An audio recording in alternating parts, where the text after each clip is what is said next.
चलिए बेटा ना, लास्ट क्लास में हम लोग स्ट्रक्चर्स के ऊपर बात कर रहे थे और स्ट्रक्चर्स में ये तीन स्ट्रक्चर हम लोगों ने देख लिए थे। पहला हमने ऑर्थोबोरिक एसिड, दूसरा ऑर्थोसिलिकेट और तीसरा बोरेक्स के ऊपर बात हो गई थी ना। बोरेक्स में आपको ये बता दिया था कि अगर इसमें आपसे पूछा जाएगा नंबर ऑफ बीओबी लिंकेज कितने, तो आंसर विल बी 5। और इसके बाद अगर पूछेगा नंबर ऑफ बीओ लिंकेज कितने, तो आंसर इज 14। दो बोरॉन इसमें sp2 हाइब्रिड होंगे और दो बोरॉन sp3 हाइब्रिड होंगे, है ना। अगर आपसे कभी पूछा जाए बोरेक्स में वाटर ऑफ क्रिस्टलाइजेशन कितने हैं, तो दिखेगा 10, लेकिन होता कितना है 8, है ना। और ओवरऑल इसका जब स्ट्रक्चर बनाया था तो हर बी के साथ एक OH, एक OH, एक OH और एक OH जुड़े हुए थे, जो 4 OH है। ठीक, बाकी सब डिस्कशन हम लोगों ने कर लिया था। आगे बढ़ते हैं अगले स्ट्रक्चर्स की तरफ। नेक्स्ट स्ट्रक्चर्स की जब हम बात कर रहे हैं तो हमारे सामने ऑक्साइड्स ऑफ नाइट्रोजन आ रहे हैं, ठीक है ना। नाइट्रोजन के ऑक्साइड्स के बारे में अगर चर्चा की जाए तो देखिए जनरली है ना, एनसीईआरटी में नाइट्रोजन के ऑक्साइड्स की प्रिपरेशन प्रॉपर्टीज का एक टेबल दिया हुआ था ग्रुप 15 में। उसमें ये 6 टाइप के ऑक्साइड नाइट्रोजन के लिखे हुए हैं, जो कि आप ऑलरेडी अगर फिजिकल केमिस्ट्री में मोल कॉन्सेप्ट पढ़ते हैं तो वहां पर लॉ ऑफ मल्टीपल प्रोपोर्शन आता है, तो वहां पर भी ये नाइट्रोजन के ऑक्साइड्स एज एन एग्जांपल आपको बताए जाते हैं। ठीक है, सबसे पहले अगर बात करें तो पहला जो नाइट्रोजन का ऑक्साइड आपको पढ़ना है उसका नाम क्या है बेटा, डाई नाइट्रोजन ऑक्साइड। नाम से आपको फॉर्मूले समझ में आ जाएंगे। डाई नाइट्रोजन ऑक्साइड मतलब दो नाइट्रोजन और एक ऑक्सीजन। यहां पर देखिए नाइट्रोजन डाइऑक्साइड मतलब N के साथ O2। Die nitrogen tetra oxide मतलब नाइट्रोजन 2 है और ऑक्सीजन 4 है। यहां पर देखिएगा नाइट्रोजन मोनोऑक्साइड या फिर नाइट्रोजन ऑक्साइड भी आ जाए तो एक नाइट्रोजन और एक ऑक्सीजन। डाई नाइट्रोजन ट्राइऑक्साइड मतलब 2 नाइट्रोजन और 3 ऑक्सीजन, और एक आ जाएगा डाई नाइट्रोजन पेंटऑक्साइड, जो ये है ना। तो नाम से अपने को फॉर्मूले समझ में आएंगे।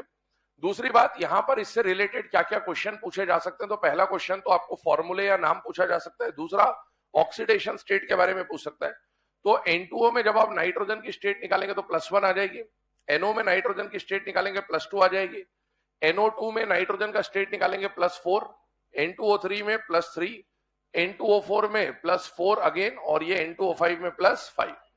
अगर आपको याद आ रहा हो तो नाइट्रोजन डाइऑक्साइड का जो डाइमर बनता था वही क्या बनता था, N2O4। कल हमने प्रीवियस क्लासेस में डाइमर पॉलीमर की बात करी थी और मैंने आपको बोला था हमारे सिलेबस में डाइमर का फॉर्मेशन मेनली 2 कारणों से होता है। पहला अनपेयर्ड इलेक्ट्रॉन की पेयरिंग और दूसरा vacant orbital. NO2 odd electron species होता है, इसके पास एक अनपेयर्ड इलेक्ट्रॉन होता है। तो ये जब डाइमर बनाता है तो ये क्यों डाइमर बना रहा होगा, अनपेयर्ड इलेक्ट्रॉन की पेयरिंग के लिए। ठीक है ना, आगे बात करते हैं। जो ये डाई नाइट्रोजन ऑक्साइड और नाइट्रोजन ऑक्साइड, मुझे बताइए क्या ये ऑक्साइड है या नहीं है बेटा, है। पीरियोडिक टेबल में हम लोगों ने नेचर ऑफ ऑक्साइड्स, हाइड्राइड्स और हाइड्रोक्साइड्स पढ़े थे, और उसमें हमने एसिडिक और बेसिक नेचर के बारे में पढ़ा था। ठीक है ना। अगर आप यहां पर देखें तो ये नाइट्रोजन के ऑक्साइड्स है। नाइट्रोजन मेटल है या नॉन मेटल है, नॉन मेटल। और नॉन मेटल के जो ऑक्साइड होते हैं उनका जनरल नेचर कैसा होता है, एसिडिक। लेकिन क्या कुछ नाइट्रोजन या फिर कुछ नॉन मेटल के ऑक्साइड न्यूट्रल भी हुआ करते थे बेटा? कौन कौन से थे, N2O, NO, CO और H2O के बारे में भी हमने बात करी थी ना ऐसे। तो N2O और NO ये दोनों कैसे हैं बेटा, न्यूट्रल, और बाकी चारों नाइट्रोजन के ऑक्साइड कैसे हो जाएंगे, एसिडिक। तो इनसे इनके बारे में ये भी पूछा जा सकता है कि कौन न्यूट्रल है कौन एसिडिक है। तो ध्यान रखना, ये जो ऑक्साइड है ये कैसा है बेटा, न्यूट्रल। ऑलरेडी पीरियोडिक टेबल में ये बात कर रखी है हम लोगों ने। ये भी कैसा है बेटा, न्यूट्रल। और बाकी जो नॉन मेटल के ऑक्साइड्स हैं ये सारे के सारे क्या आ जाएंगे, एसिडिक। तो ये बाकी सब एसिडिक है। ठीक है, इसके अलावा नाइट्रोजन के ऑक्साइड्स में 2 टर्म और यूज की जाती है, एक होता है नाइट्रस ऑक्साइड और एक होता है नाइट्रिक ऑक्साइड, है ना। ये जो टर्म है नाइट्रस ऑक्साइड और नाइट्रिक ऑक्साइड, ये दोनों न्यूट्रल वालों के लिए यूज होती है, पहली बात। ठीक है, दोनों न्यूट्रल वालों के लिए आप नाइट्रस और नाइट्रिक यूज करेंगे। याद करिए, अस कहने का मतलब है लोअर स्टेट और इक कहने का मतलब है हायर स्टेट। तो बेटा इन दोनों में से इसकी स्टेट लोअर है और इसकी स्टेट हायर है। तो लोअर स्टेट वाले को क्या बोलेंगे, नाइट्रस ऑक्साइड। इसको नाइट्रस ऑक्साइड भी कहा जा सकता है और इसको नाइट्रिक ऑक्साइड भी कहा जा सकता है। तो ध्यान रखिएगा, इसके नाम जो है वो अलग अलग नाम है और क्या क्या नाम के अंदर है ना, किस किस तरह से इसको रिप्रेजेंट कर सकते हो, ध्यान रखिएगा। तो इसको डाई नाइट्रोजन ऑक्साइड भी बोल सकते हैं, नाइट्रस ऑक्साइड भी बोल सकते हैं, इसको नाइट्रोजन मोनोऑक्साइड या फिर नाइट्रिक ऑक्साइड भी कह सकते हैं। अब आते हैं स्ट्रक्चर्स के ऊपर। इसके स्ट्रक्चर के ऊपर बात करें तो सबसे पहले आपको कुछ नहीं करना, N2 का स्ट्रक्चर बना लेना है। N2 का स्ट्रक्चर कैसे बनता है बेटा, नाइट्रोजन ट्रिपल बॉन्ड नाइट्रोजन, ये N2 का स्ट्रक्चर बना लीजिए। क्या N2 बनने के बाद भी दोनों नाइट्रोजन पे एक एक लोन पेयर होगा या नहीं होगा बेटा, होगा। और याद करिए क्या ऑक्सीजन को ब्रह्मा जी का वरदान मिला हुआ था, तो एक नाइट्रोजन अपना लोन पेयर इसको डोनेट कर देगा। इस तरह से ये स्ट्रक्चर बनेगा and this structure will be the structure of N2O। इसने अपना लोन पेयर इसके साथ शेयर कर लिया इसका लोन पेयर अभी भी इसके पास बचा हुआ है, उसको शो करो नहीं करो उससे कोई ज्यादा फर्क नहीं पड़ रहा। अब आपसे इसके ऊपर क्वेश्चन पूछा जाता है कि बताइए N2O में नाइट्रोजन का हाइब्रिडाइजेशन क्या है। तो बेटा ये आपका सेंट्रल एटम है, तो इसके आसपास देखिए कितने सिग्मा बॉन्ड है, 2, लोन पेयर 0, इसका मतलब है H की वैल्यू 2 और 2 का मतलब sp, और sp होगा तो ये लीनियर होगा, लीनियर होगा तो बॉन्ड एंगल 180 डिग्री होगा इसका। ठीक है, अगले पे आते हैं नाइट्रोजन मोनोऑक्साइड। याद करिए हम लोगों ने एक एग्जांपल पढ़ा था 2 सेंटर 3 इलेक्ट्रॉन बॉन्ड का, जिसमें 2 एग्जांपल आपको बताए गए थे, एक NO और एक ClO2। ये NO ऑलरेडी हम लोग पढ़ चुके हैं, it is an example of 2 centre 3 electron bond, है ना, ऑड इलेक्ट्रॉन में पढ़ा था। तो यहां नाइट्रोजन है, यहां ऑक्सीजन है, नाइट्रोजन के पास है ना जो 3 इलेक्ट्रॉन ये हो गए और ये 2, 5 इलेक्ट्रॉन होते हैं, इसके वैलेंस शेल में 6 इलेक्ट्रॉन होते हैं। अब इन इलेक्ट्रॉन को कैसे रिप्रेजेंट कर रहे हैं ध्यान से देखना। ऑक्सीजन के जो 2 अनपेयर्ड इलेक्ट्रॉन होते हैं वो नाइट्रोजन के 2 अनपेयर्ड इलेक्ट्रॉन के साथ क्या कर लेते हैं, पेयरिंग।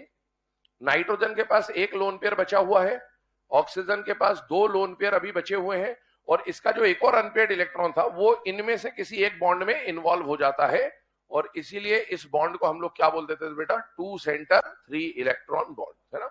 आगे बढ़ते हैं NO2। NO2 का स्ट्रक्चर भी हम लोग ऑलरेडी बना चुके हैं जब हमने ऑड इलेक्ट्रॉन स्पीशीज की बात करी थी। याद करिए नाइट्रोजन ग्राउंड स्टेट में मैक्सिमम 4 बॉन्ड बना सकता है, जिनमें से 3 कोवेलेंट और 1 कोऑर्डिनेट।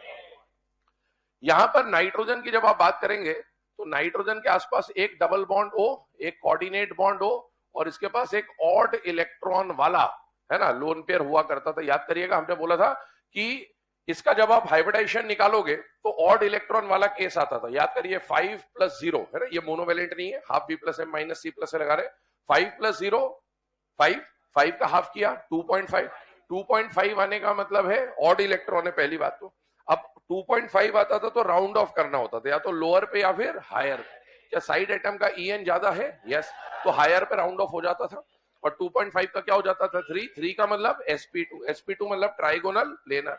अब sp2 बना तो 3 पोजीशन तैयार हुई, 2 पे ऑक्सीजन आ गए, 1 पे कोई नहीं आया, वहां पर कौन आ गया, लोन पेयर। लेकिन लोन पेयर आधा इलेक्ट्रॉन, मतलब 1 इलेक्ट्रॉन वाला आधा लोन पेयर आता था, क्योंकि उसको हम अज्यूम कर लेते थे, 0.5 को 1 मान लेते थे ना। ये जो स्ट्रक्चर बना है इसके बारे में बात करें तो इसका जो बॉन्ड एंगल होता है वो 134 डिग्री होता है ना। तो ये क्योंकि ये जो लोन पेयर रिपल्शन लगाएगा वो बहुत ही कम रिपल्शन होता है, और यहाँ पर इनके बीच में कॉन्जुगेशन हो जाता है, तो डबल बॉन्ड का जो रिपल्शन होता है बहुत तगड़ा होता है, और इसका बॉन्ड एंगल अप्रोक्सीमेटली 134 डिग्री के आसपास आपको देखने को मिलता है। अगले पे आते हैं डाई नाइट्रोजन ट्राइऑक्साइड। चेक करिएगा, डाई नाइट्रोजन ट्राइऑक्साइड के लिए अगर हम लोग बात करें तो नाइट्रोजन का नाइट्रोजन से बॉन्ड बन गया पहले तो ये, इसके अलावा 3 ऑक्सीजन है, एक इसके साथ इस तरह से जुड़ गया, एक ऑक्सीजन इसके साथ इस तरह से जुड़ गया, और एक अभी इसके पास क्या बचा हुआ है, लोन पेयर। स्ट्रक्चर को चेक करिएगा ना, नाइट्रोजन ग्राउंड स्टेट में कितने बॉन्ड बना सकता है, 4, 4 में से 3 तो कोवेलेंट, 1 कोऑर्डिनेट, 3 तो कोवेलेंट और 1 कोऑर्डिनेट। पर कोऑर्डिनेट की अभी जरूरत नहीं पड़ रही क्योंकि ऑक्सीजन कितने हैं, 3 ही है। जब N2O4 आएगा तो सेम यही यहां पर क्या बन जाएगा, कोऑर्डिनेट बॉन्ड बन जाएगा। N2O4 का फॉर्मेशन कैसा होगा, इसका डाइमर जब बनाओगे तो क्या बन जाएगा, N2O4। तो इसका डाइमर बनेगा क्यों, इसके पास ये अनपेयर्ड इलेक्ट्रॉन है। अगला जो NO2 आएगा उसके पास भी क्या होगा, अनपेयर्ड, और ये दोनों अनपेयर्ड की क्या करेंगे, पेयरिंग। जैसे मान लो ये NO2 लिया मैंने, तो पहले एक NO2 बना रहा हूं, ये पहला वाला NO2 बना दिया मैंने ऐसे घुमा के, ठीक है ना। इसके पास कितना अनपेयर्ड है, एक। ऐसे दूसरा NO2 भी ले लो, दूसरा NO2 जो है उसके पास भी सेम कहानी है, इसके पास भी क्या है, एक अनपेयर्ड, और दोनों अनपेयर्ड की पेयरिंग के लिए इन्होंने क्या बना लिया, कोवेलेंट बॉन्ड। तो इस तरह से किसका फॉर्मेशन होता है, N2O4 का।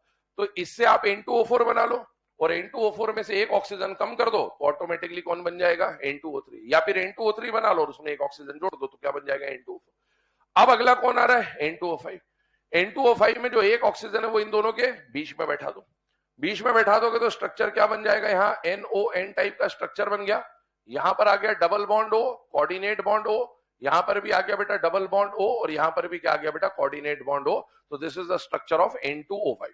अब इनमें से किसी के भी बारे में आपसे हाइब्रिडाइजेशन वगैरह वगैरह पूछा जा सकता है, तो हमें याद करिएगा, अगर सेंट्रल एटम मोनोसेंट्रिक होता था तो आप half V + M - C + A लगा सकते थे, लेकिन अगर सेंट्रल एटम एक से ज्यादा होता है तो उस केस में आप half V + M - C + A नहीं लगा सकते। आपको किससे सॉल्व करना पड़ेगा, स्ट्रक्चर से सॉल्व करना पड़ेगा। तो स्ट्रक्चर अभी आपके सामने। अगर आपको यहां पर N2O5 के बारे में एनसीईआरटी में क्वेश्चन है, उस पर चर्चा कर रहा हूं। N2O5 में बोला है नाइट्रोजन का ऑक्सीडेशन स्टेट बताइए कितना है, और नाइट्रोजन की कोवेलेंसी बताइए कितनी है। कोवेलेंसी का मतलब नंबर ऑफ बॉन्ड्स। एक नाइट्रोजन कितने बॉन्ड बना रहा है, 4। उधर भी कितने बना रहा है, 4। तो कोवेलेंसी और ऑक्सीडेशन स्टेट सेम नहीं होते, ये अपने को क्लियर होना चाहिए। कोवेलेंसी का मतलब है नंबर ऑफ बॉन्ड्स, और ऑक्सीडेशन स्टेट का मतलब चार्ज होता है बेसिकली एक तरह से ना, तो ये ध्यान रखिएगा। चलिए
चलिए ना, ये सारे स्ट्रक्चर्स के बाद अब इस पे बेस्ड क्या क्या क्वेश्चन फ्रेम हो सकते हैं। कुछ क्वेश्चन तो आपको यहीं पे बता दिए, लेकिन और क्या क्वेश्चन बन सकते हैं बोल रहा हूं, लिखिएगा। पहला, which of the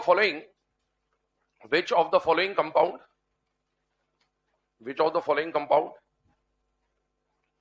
is known as brown gas. Which of the following compound is known as brown gas. पहला ऑप्शन लिखे N2O,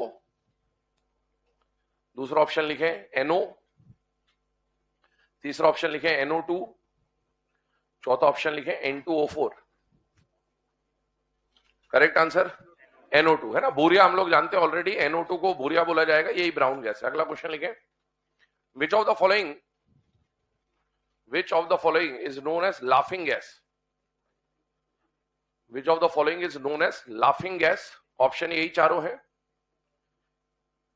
which of the following is known as laughing gas, option यही चारों है। करेक्ट आंसर क्या हो जाएगा बेटा, first है ना, N2O। N2O is also known as laughing gas. अगला क्वेश्चन लिखे, which of the following is anhydride of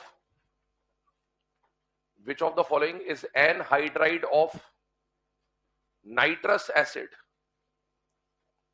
which of the following is anhydride of nitrous acid? पहला ऑप्शन लिखें N2O, अगला ऑप्शन लिखें N2O3, अगला ऑप्शन लिखें N2O4, अगला option लिखें N2O5। एनहाइड्राइड याद करिए, एनहाइड्राइड बनाने का मतलब क्या होता था? ऑक्साइड, है ना, पहली बात तो। और किसका एनहाइड्राइड बनाना है? नाइट्रस एसिड का। अब नाइट्रस एसिड में से सारे हाइड्रोजन हटाने, लेकिन वाटर के फॉर्म में हटाने होते हैं ना। नाइट्रस एसिड का फॉर्मूला क्या होता है? HNO2। HNO2 नाइट्रस एसिड, है ना। HNO2 में नाइट्रोजन का स्टेट कितना होता है? +3। तो जब उसका एनहाइड्राइड बनेगा तो +3 वाला ही ऑक्साइड बनेगा, और +3 वाला ऑक्साइड इनमें से कौन है? N2O3। ठीक है, याद करें अगर आप तो एनहाइड्राइड बनाने का तरीका हम लोगों ने देखा था। HNO2 लिया, इसमें हाइड्रोजन क्योंकि ऑड नंबर है तो इवन बनाने के लिए 2 से मल्टीप्लाई करते थे। मैक्सिमम कितना वाटर निकलेगा? 1, और 1 वाटर निकालने के बाद जो बचा हुआ फॉर्मूला है वो आ जाएगा N2O3। तो ये +3 और +3 वाला ही केस आपको देखने को मिलेगा। चलिए अगला क्वेश्चन लिखें। What is the covalency of nitrogen?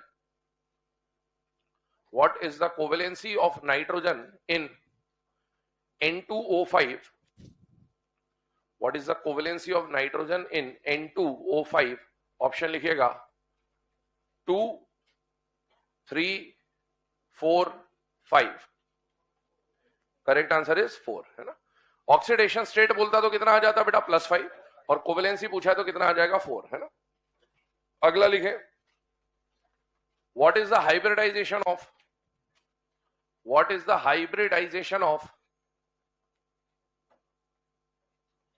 nitrogen in N2O? What is the hybridization of nitrogen in N2O? पहला ऑप्शन लिखें sp, अगला लिखें sp2, अगला लिखें sp3, अगला लिखें ऑल ऑफ दीज। तो N2O में नाइट्रोजन जो है ऑब्वियसली सेंट्रल एटम का हाइब्रिडेशन आप निकालोगे और उसका हाइब्रिडेशन क्या आ जाएगा? sp, है ना। तो ये सारी चीजें हैं जो हमको पता होनी चाहिए, कहीं ना कहीं इस टाइप के क्वेश्चन आपसे पूछे जा सकते हैं। और ये सब मैक्सिमम ऐसी चीजें जो आप पहले पढ़ चुके हैं, बस स्ट्रक्चर का उसमें इंक्लूजन हो गया कि स्ट्रक्चर देखकर हम वो आंसर्स कैसे कर देंगे। ठीक है, आगे बढ़ते हैं। नाइट्रोजन के ऑक्साइड्स के बाद आगे बढ़ते हैं, कुछ और ऑक्साइड्स के ऊपर बात करते हैं। आपके सामने P4O6 और P4O10, ये मैं आपको ऑलरेडी बनवा चुका हूं स्ट्रक्चर, ठीक है ना। अब आते हैं किसके ऊपर? SO3। याद करिए हम लोगों ने जब p पाई और p डी पाई के बॉन्ड्स की बात करी थी तो हमने वहां SO2 का स्ट्रक्चर भी बनाया था और SO3 का स्ट्रक्चर भी बनाया था, ठीक है ना। SO2 या SO3 सल्फर डाइऑक्साइड या सल्फर ट्राइऑक्साइड जनरली गैसियस होते हैं, ठीक। लेकिन यहां पर SO3 के साथ क्या लिखा है? सॉलिड। जैसे PCl5 का हाइब्रिडेशन sp3d होता है, लेकिन PCl5 सॉलिड की कहानी चेंज हो जाती है। जैसे BeCl2 या BeH2 नॉर्मल फॉर्म में तो मोनोमर होते हैं, वेपर फॉर्म में डाइमर होते हैं, और सॉलिड स्टेट में पॉलीमर होते हैं, तो उनका हाइब्रिडेशन चेंज होता था। कभी भी सॉलिड लिखा हुआ आ जाए इनऑर्गेनिक में, थोड़ा सा कॉशियस रहिएगा, क्योंकि सॉलिड आने का मतलब है कहीं ना कहीं वहां पर जनरली चेंज मिलेगा ही मिलेगा। तो अगर आपने सिर्फ इसको SO3 ट्रीट करके सॉल्व कर दिया तो आपकी कहानी गलत हो जाएगी, क्योंकि SO3 गैस होता है। यहां पर SO3 क्या बोला है? सॉलिड। सॉलिड SO3 लिखने का मतलब है we are talking about trimer of SO3। We are talking about trimer of SO3। याद करिए हमने फास्फोरस के ऑक्सी एसिड में मेटाफॉस्फोरिक एसिड पढ़ा था, और मैंने बोला था वो जो मेटाफॉस्फोरिक एसिड है उसके 2 पाई बॉन्ड में से एक p पाई होता था और एक d पाई होता था। p पाई वीक होता था, टूट जाता था, और इसीलिए वो metaphosphoric acid generally dimer, trimer या पॉलीमर के फॉर्म में बनता था। और उसका हमने एक एग्जांपल पढ़ा था, cyclic try metaphosphoric acid. I hope याद आ रहा होगा ना। ऐसे SO3 का जो सॉलिड है ना, ये भी एक ट्राइमर बनाता है और इसका भी साइक्लिक ट्राइमर होता है। तो आप चाहो तो इसको साइक्लिक ट्राइमर ऑफ SO3 लिख दो, या सिर्फ ट्राइमर ऑफ SO3 लिख दो, या इसको लिखने का एक तरीका ये भी हो सकता है कि आपको ऐसा लिख के दे देगा SO3 होल थ्राइस, ट्राइमर ये भी हो गया। और SO3 होल थ्राइस को अगर हम ओपन कर दे तो S3O9 ऐसे भी लिखा जा सकता है। ये चारों में से कुछ भी दे दे एक ही बात है। अब आप इस स्ट्रक्चर को समझिएगा थोड़ा ध्यान से। SO3 की कितनी यूनिट आएंगी? 3। अब याद करो सिंगल जो SO3 का यूनिट है उसको बनाते हैं पहले, है ना। SO3 में ये डबल बॉन्ड O, और याद करिए SO3 में एक और डबल बॉन्ड O ऐसा होता था। अब इस डबल बॉन्ड के ऊपर कहानी याद करिएगा। मुझे बताइए सल्फर का हाइब्रिडेशन अभी क्या है? sp2 है, और कितने पाई बॉन्ड है? 3। तो बताइए पहला पाई बॉन्ड sp2 के बाद क्या एक पी बचा हुआ है? तो पहला पाई बॉन्ड p पाई और बाकी दोनों d पाई p पाई p पाई। क्या dp वाला बॉन्ड स्ट्रॉन्ग होगा बेटा? यस। और pp वाला बॉन्ड वीक होगा। तो ये वाला वीक बॉन्ड टूट जाता है और टूट के ये बॉन्ड ओपन हो जाएगा और ओपन हो जाएगा तो वो ट्राइमर बनाने के काम में आएगा। ठीक है ना, चेक करिएगा। अब अगर इस बॉन्ड को अगर हम यहां पर तोड़ देते हैं ना, तो SO3 की 3 यूनिट है। ये पहला यूनिट बनाया, ये SO3 में से दूसरा यूनिट बनाया और ये SO3 में से तीसरा यूनिट बना दिया। अभी इसका भी एक ऑक्सीजन बाकी है SO3 का, इसका भी एक ऑक्सीजन बाकी और इसका भी एक ऑक्सीजन बाकी है। अब क्योंकि वो जो पाई बॉन्ड यहां बनना था वो वीक था, टूट जाता है, तो इसका एक ऑक्सीजन इसके साथ जुड़ जाता है, इसका जो ऑक्सीजन ओपन हुआ वो इसके साथ जुड़ जाएगा और इसका जो ऑक्सीजन ओपन हुआ वो इसके साथ जुड़ जाएगा। इस तरह से साइक्लिक ट्राइमर ऑफ SO3 बन जाएगा, जिसको SO3 सॉलिड भी कहा जा सकता है। और इस स्ट्रक्चर में आपसे अगेन वही क्वेश्चन पूछे जाएंगे, बताइए क्या यहाँ पर ब्रिजिंग ऑक्सीजन एटम है या नहीं है? ब्रिजिंग एटम कौन होता है? जो दो सेंट्रल एटम को आपस में ज्वाइन करे। क्या सल्फर और सल्फर यहाँ पर सेंट्रल एटम है बेटा? हाँ। तो दो सेंट्रल एटम को ये ऑक्सीजन ज्वाइन कर रहा है, तो क्या ये ब्रिज एटम कहलाएगा? यस। क्या ये भी ब्रिज एटम है बेटा? यस। क्या ये भी ब्रिज एटम है बेटा? यस। तो आपसे पूछे इसमें कितने ब्रिजिंग ऑक्सीजन एटम है? 3। क्या इसमें SOS लिंकेज है या नहीं है बेटा? है। कितने SOS लिंकेज है? 3 अगेन, है ना। और आपसे पूछे क्या यहाँ पर पाई बॉन्ड है या नहीं है? है। कितने पाई बॉन्ड है? 6। सारे के सारे डी पाई पी पाई ही है, आप चेक कर लीजिएगा, क्योंकि हर सल्फर का हाइब्रिडेशन sp3 है। तो sp3 है तो दोनों डी पाई पी पाई बनेंगे, sp3 है तो दोनों डी पाई पी पाई बनेंगे, sp3 है तो दोनों डी पाई पी पाई बनेंगे। पूछेगा कितने SO लिंकेज है? 12। एक सल्फर से 4 ऑक्सीजन, इससे भी 4, इससे भी 4, तो SO लिंकेज कितने हो जाएंगे? 12। इस तरह के क्वेश्चन आपसे पूछे जा सकते हैं। मैं लिखा नहीं रहा हूं उनको, ऑलरेडी डिस्कस कर दिया कई बार, है ना, तो नोट कर लें इसको। SO3 सॉलिड कभी भी आ जाए तो ध्यान रखिएगा वो SO3 नहीं है, वो SO3 का ट्राइमर होता है।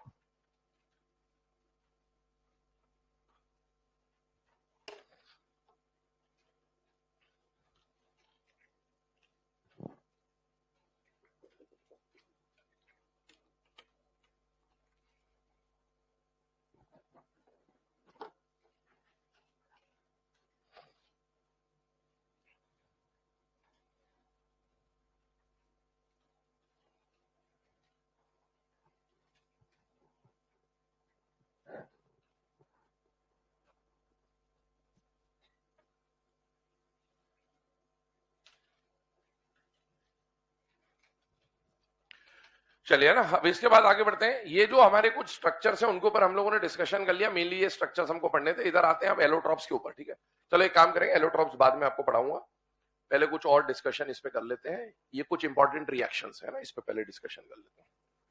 आइए इधर, ये जो रिएक्शंस अभी हम पढ़ने वाले हैं, ये रिएक्शन वैसे आपके सिलेबस में एस ब्लॉक में हुआ करता था, लेकिन अब एस ब्लॉक की प्रिपरेशन प्रॉपर्टीज हमारे सिलेबस से हटा दी गई है, लेकिन एक नया चैप्टर ऐड कर दिया गया, सॉल्ट एनालिसिस। तो ये रिएक्शन आपको सॉल्ट में देखने को मिलेगी। ठीक है, तो एस ब्लॉक में तो नहीं है, लेकिन सॉल्ट में ये रिएक्शन वापस से आएंगे आपके सामने, और इसीलिए हम उसको पहले ही डिस्कस कर लेते हैं कि कहानी क्या है। ठीक, सिंपल सा पार्ट है, ध्यान से सुनना। लॉजिकल रिएक्शन है, जैसे हाइड्रोलाइसिस में हमने देखा था कि हर बार पानी का अटैक होगा तो उसी स्टेट का प्रोडक्ट बनता है, वैसे इसमें भी लॉजिकली आप सॉल्व कर सकते हैं। सबसे पहली बात, रिएक्शन की बात करें तो reaction between amphoteric metal and NaOH दे रखा। बेटा एक बात बताओ, सबसे पहले NaOH है ना, NaOH जो है इसके ऊपर चर्चा कर लेते हैं।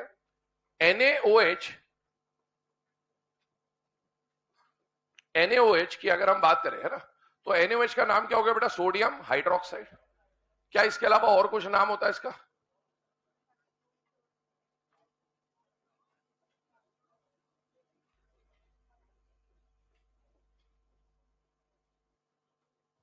अरे हाँ, नहीं,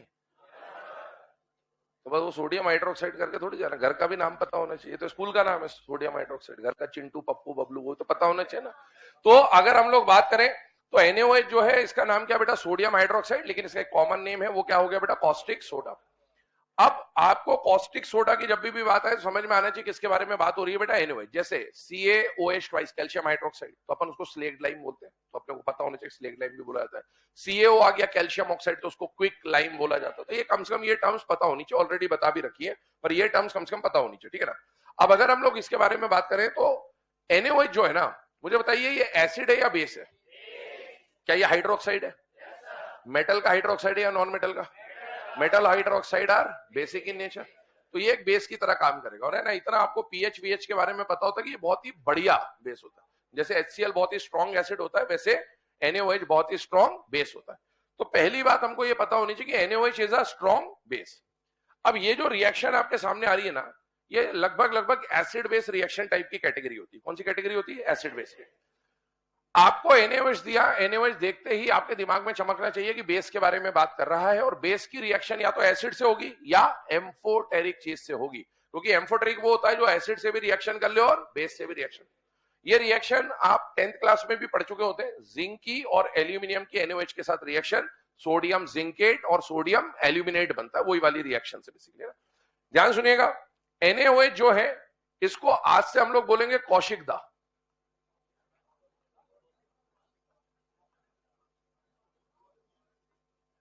क्या नाम है इनका? कौशिक दा। आपको आगे सिलेबस में कभी भी मैं बोलूं कौशिक दा, दिमाग में चमकना चाहिए किसके बारे में बात हो रही है? NaOH। और ये बहुत जरूरी बात बोल रहा हूं क्योंकि आगे सॉल्ट वर्ल्ड में काम आएगा और बहुत इंपॉर्टेंट रिएक्शन है। ये जो रिएक्शन अभी आप पढ़ने वाले हो, एस ब्लॉक में थी, सॉल्ट में है, रेडॉक्स के अंदर भी दी हुई है, एनसीईआरटी के अंदर। ठीक है, तो ये बहुत इंपॉर्टेंट रिएक्शन से ध्यान रखिएगा। कौशिक दा दिखा मतलब चमक जाना चाहिए कि कौन है? NaOH, है ना। ये रिएक्शंस पे इसलिए भी बात कर रहे हैं कि आप जब रेडॉक्स पढ़ोगे तो रेडॉक्स में ये रिएक्शन दे रखी है आपको, ये सारी रिएक्शन रेडॉक्स के अंदर, है ना। डायरेक्टली इनडायरेक्टली वहां पर तो बस ऑक्सीडेशन स्टेट चेंज दिखा देते हैं, लेकिन है तो रेडॉक्स में। तो सिलेबस के बाहर से क्वेश्चन नहीं आएगा। एस ब्लॉक नहीं है, रेडॉक्स तो है सिलेबस में, ध्यान रखना, है ना। तो NaOH दिखा मतलब हमारे दिमाग में क्या चमकना चाहिए? कौशिक दा। अब कौशिक दा की पूरी पिक्चर यहां पर एक साथ समझ लेने की, मतलब कहीं पर भी आपको NaOH से रिलेटेड रिएक्शन दिख जाए तो अपने को समझ में आना चाहिए कौशिक दा की जो पिक्चर अभी हम समझ रहे हैं इसी के अंदर से कहीं ना कहीं क्वेश्चन वो होगा। ठीक, कौशिक दा के ऊपर बात करें। कौशिक दा जो है ये बहुत स्ट्रांग है ना, इसको ऐसा मान लो पिक्चर का हीरो है ना। इसकी वजह से बहुत लंबी चौड़ी स्टोरी है, उतनी बताऊंगा नहीं क्योंकि समय है नहीं और है भी नहीं सिलेबस में, तो मतलब नहीं है ना। जिसको देखना हो तो पुराने लेक्चर वेक्चर मिल जाएंगे, देख लेना उसको आराम से ना। यहां पर अगर हम लोग बात करें NaOH की, तो NaOH जो कौशिक दा है, कौशिक दा स्ट्रॉन्ग पिक्चर का हीरो है, दमदार होगा, है ना, स्ट्रॉन्ग। दिल वाले डेलिक्विसेंट, दिल वाले हैं ये, कैसे हैं? बहुत बढ़िया। तो ये प्रॉपर्टीज है इनकी, है ना। कौशिक दा कैसे है? गोरे चिट्टे, फिल्म का हीरो है, गोरा चिट्टा होगा, स्ट्रॉन्ग होगा और दिल वाला होगा। ये तीन एट्रीब्यूट्स थे इनके। तीन एट्रीब्यूट्स में गोरे चिट्टे कहने का मतलब ये व्हाइट क्रिस्टलाइन पाउडर होता है। कैसा पाउडर होता है? White crystalline. तो पहली बात, कौशिक दा कैसे हैं? गोरे चिट्टे हैं। दूसरे स्ट्रॉन्ग है, स्ट्रॉन्ग मतलब स्ट्रॉन्ग बेस है। और तीसरा दिल वाले हैं। दिल वाले हैं मतलब डेलिक्विसेंट। अब ये डेलिक्विसेंट कौन से खेत की मूली है? दो टर्म आती है, हाइग्रोस्कोपिक और डेलिक्विसेंट। दो टर्म है सिलेबस में, कम से कम टर्म्स के बारे में पता होने चाहिए कि इसका मीनिंग क्या होता है। अगर कहीं पर भी बोला जाए आपको हाइग्रोस्कोपिक और कहीं पर भी बोला जाए आपको डेलिक्विसेंट, ध्यान सुनना। तो हाइग्रोस्कोपिक का मतलब क्या? कोई भी ऐसा सब्सटेंस जो मॉइस्चर को एब्जॉर्ब कर सकता है उसको क्या बोला जाता है? हाइग्रोस्कोपिक। कोई भी ऐसा सब्सटेंस जो मॉइस्चर को एब्जॉर्ब कर सकता है, जैसे नमक। नमक को आपने खुला छोड़ दिया और 5 स्टार ढाबे पे खाना खाने जाते हैं, ढाबे का नाम 5 स्टार है, ढाबा है, 5 स्टार होटल नहीं बोला ना।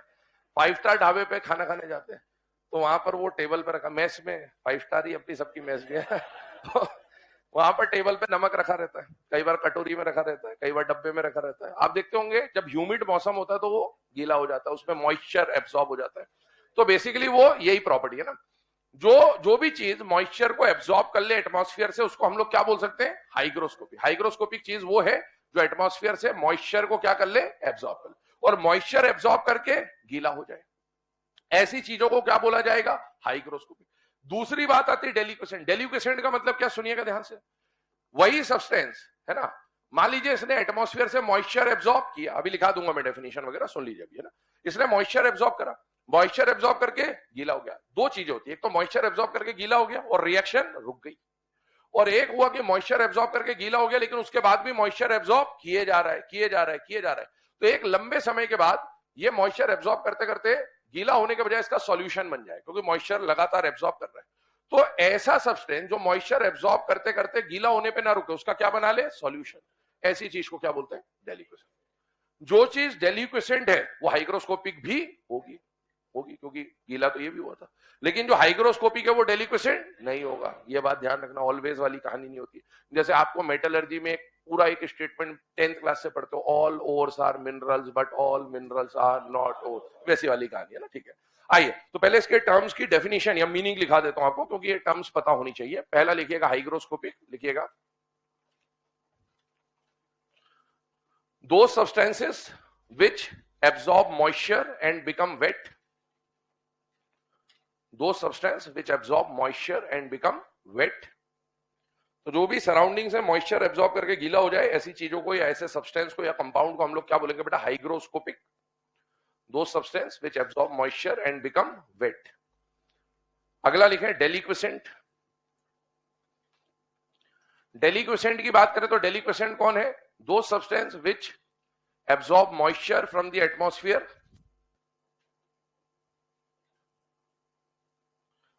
those substances which absorb moisture to become wet and still keep on absorbing moisture, and still keep on absorbing moisture। तो एक ऐसा है कि भाई जो वेट हो गया वहां तक तो अगर रुक गया तो हाइग्रोस्कोपिक, और एब्जॉर्ब करता ही जाए और धीरे धीरे उसका सॉल्यूशन बना ले, तो ऐसी चीजों को हम लोग क्या बोलेंगे बेटा? डेलिक्वेसेंट। ठीक है, तो आइए अब इधर बात करें एनओएच के बारे में। कौशिकदा के बारे में बात चल रही थी। कौशिकदा के बारे में क्या बोला कि कौशिकदा पहली बात आपको बताई कि कैसे है बेटा? गोरे चिट्टे हैं। दूसरा बोला स्ट्रॉन्ग है। तीसरे दिल वाले। दिल वाले मतलब एनओएच को अगर आपने ओपन रख दिया तो ये एटमॉस्फेयर से मॉइस्चर एब्जॉर्ब करते जाएगा और अपना क्या बना लेगा? सॉल्यूशन बना सकता है। ठीक है ना, ये इसकी प्रॉपर्टी है। अब आइए आगे बात करते हैं कौशिकदा के बारे में। कौशिकदा क्योंकि पिक्चर के हीरो है ना, थोड़ा सा ब्रीफ में बताता हूँ। तो इनके ऊपर बहुत सारे ऐसे, मतलब पिक्चर का हीरो है तो इसके ऊपर गुंडे आएंगे, अटैक करेंगे, लड़ाई वड़ाई होगी, लास्ट में गुंडों को निपटा देगा, पिक्चर खत्म है ना, वैसी वाली पिक्चर। तो अब इसमें शुरू के सीक्वेंसेस गायब कर दे रहा हूं। इसके ऊपर मान लो किसी गुंडे ने अटैक करने भेजा, ठीक है, अटैक करने भेजा, तो अटैक करने कौन आए? इसके ऊपर जनाबे अली आए। कौन आए? ये जनाबे अली गुंडे हैं ना, जनाबे अली गैंग नाम है इसका। क्या नाम है ना? जैसे वो बच्चा चुराने वाली एक गैंग आती है ना, अलग अलग, वैसी है ना। ये कौन कौन सी आती है?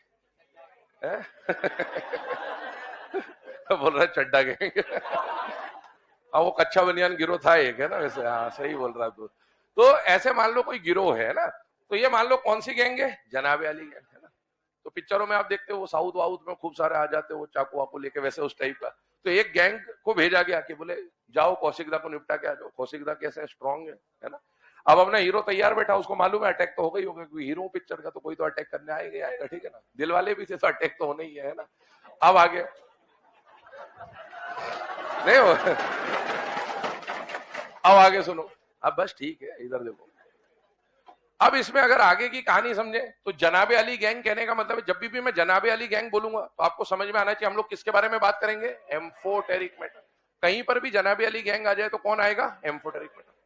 जनाबे अली गैंग में जितने भी एम्फोटेरिक थे सारे आपको आने चाहिए, बस मैं शॉर्ट में जनाबे अली गैंग बोलूंगा। अब इसके अंदर कौन कौन आएंगे? ऐसे सब जनाबे अली गाएंगे, सुनेंगे, पंजाबी कीर्तन, मन लगा के। कीर्तन +3 वाला, मन +4 वाला, ये अपने को सब जानकारी पहले से होनी चाहिए। अब अगर मैंने जनाबे अली बोला तो उसमें से मैंने कुछ एलिमेंट यहां पर लिख दिए हैं। मेनली आपको क्वेश्चन जो पूछेगा वो जिंक और एल्यूमिनियम के इर्द गिर्द पूछता है ना, क्योंकि ये 10th में भी पढ़ा होता है और अभी 11th 12th में भी इसकी रिएक्शन ज्यादा दी होती है। खैर, अगर आपको बोला कि जनाबे अली गैंग ने किसके ऊपर अटैक कर दिया? कौशिकदा। मुझे बताइए कौशिकदा स्ट्रॉन्ग बेस है या नहीं है बेटा? है। और जनाबे अली कैसा होता है? एम्फोटेरिक। कैसा होता है? तो क्या बेस और एम्फोटेरिक में रिएक्शन हो सकता है? यस, हो सकता है। अब इनमें खूब लात घुसे, जूते चप्पल चले, लड़े आपस में, है ना, अटैक करने आए। कौशिकदा ने इनको खूब पीटा, तबीयत से पीटा। एक उधर पड़ा हुआ ऐसे, एक उधर पड़ा हुआ ऐसे ना। तो कौशिकदा ने खूब कूटा इनको कौशिकदा ने मार मार के इनका थोबड़ा जानवरों जैसा बना दिया। कैसा बना दिया? तो इनका थोबड़ा कैसा बना दिया? जानवरों जैसा। मार मार के खूब पीटा है ना, लात घुसे, जूते चप्पल, कैसा बना दिया? जानवर। और जानवरों को कहां रखा जाता है? जू में। कहां रखा जाता है? तो कौशिकदा ने इनकी खूब कुटाई करी, कूट कूट के इनको कहां पहुंचा दिया? जू में। और जू का नाम था MM जू। क्या नाम था? जू का नाम क्या था?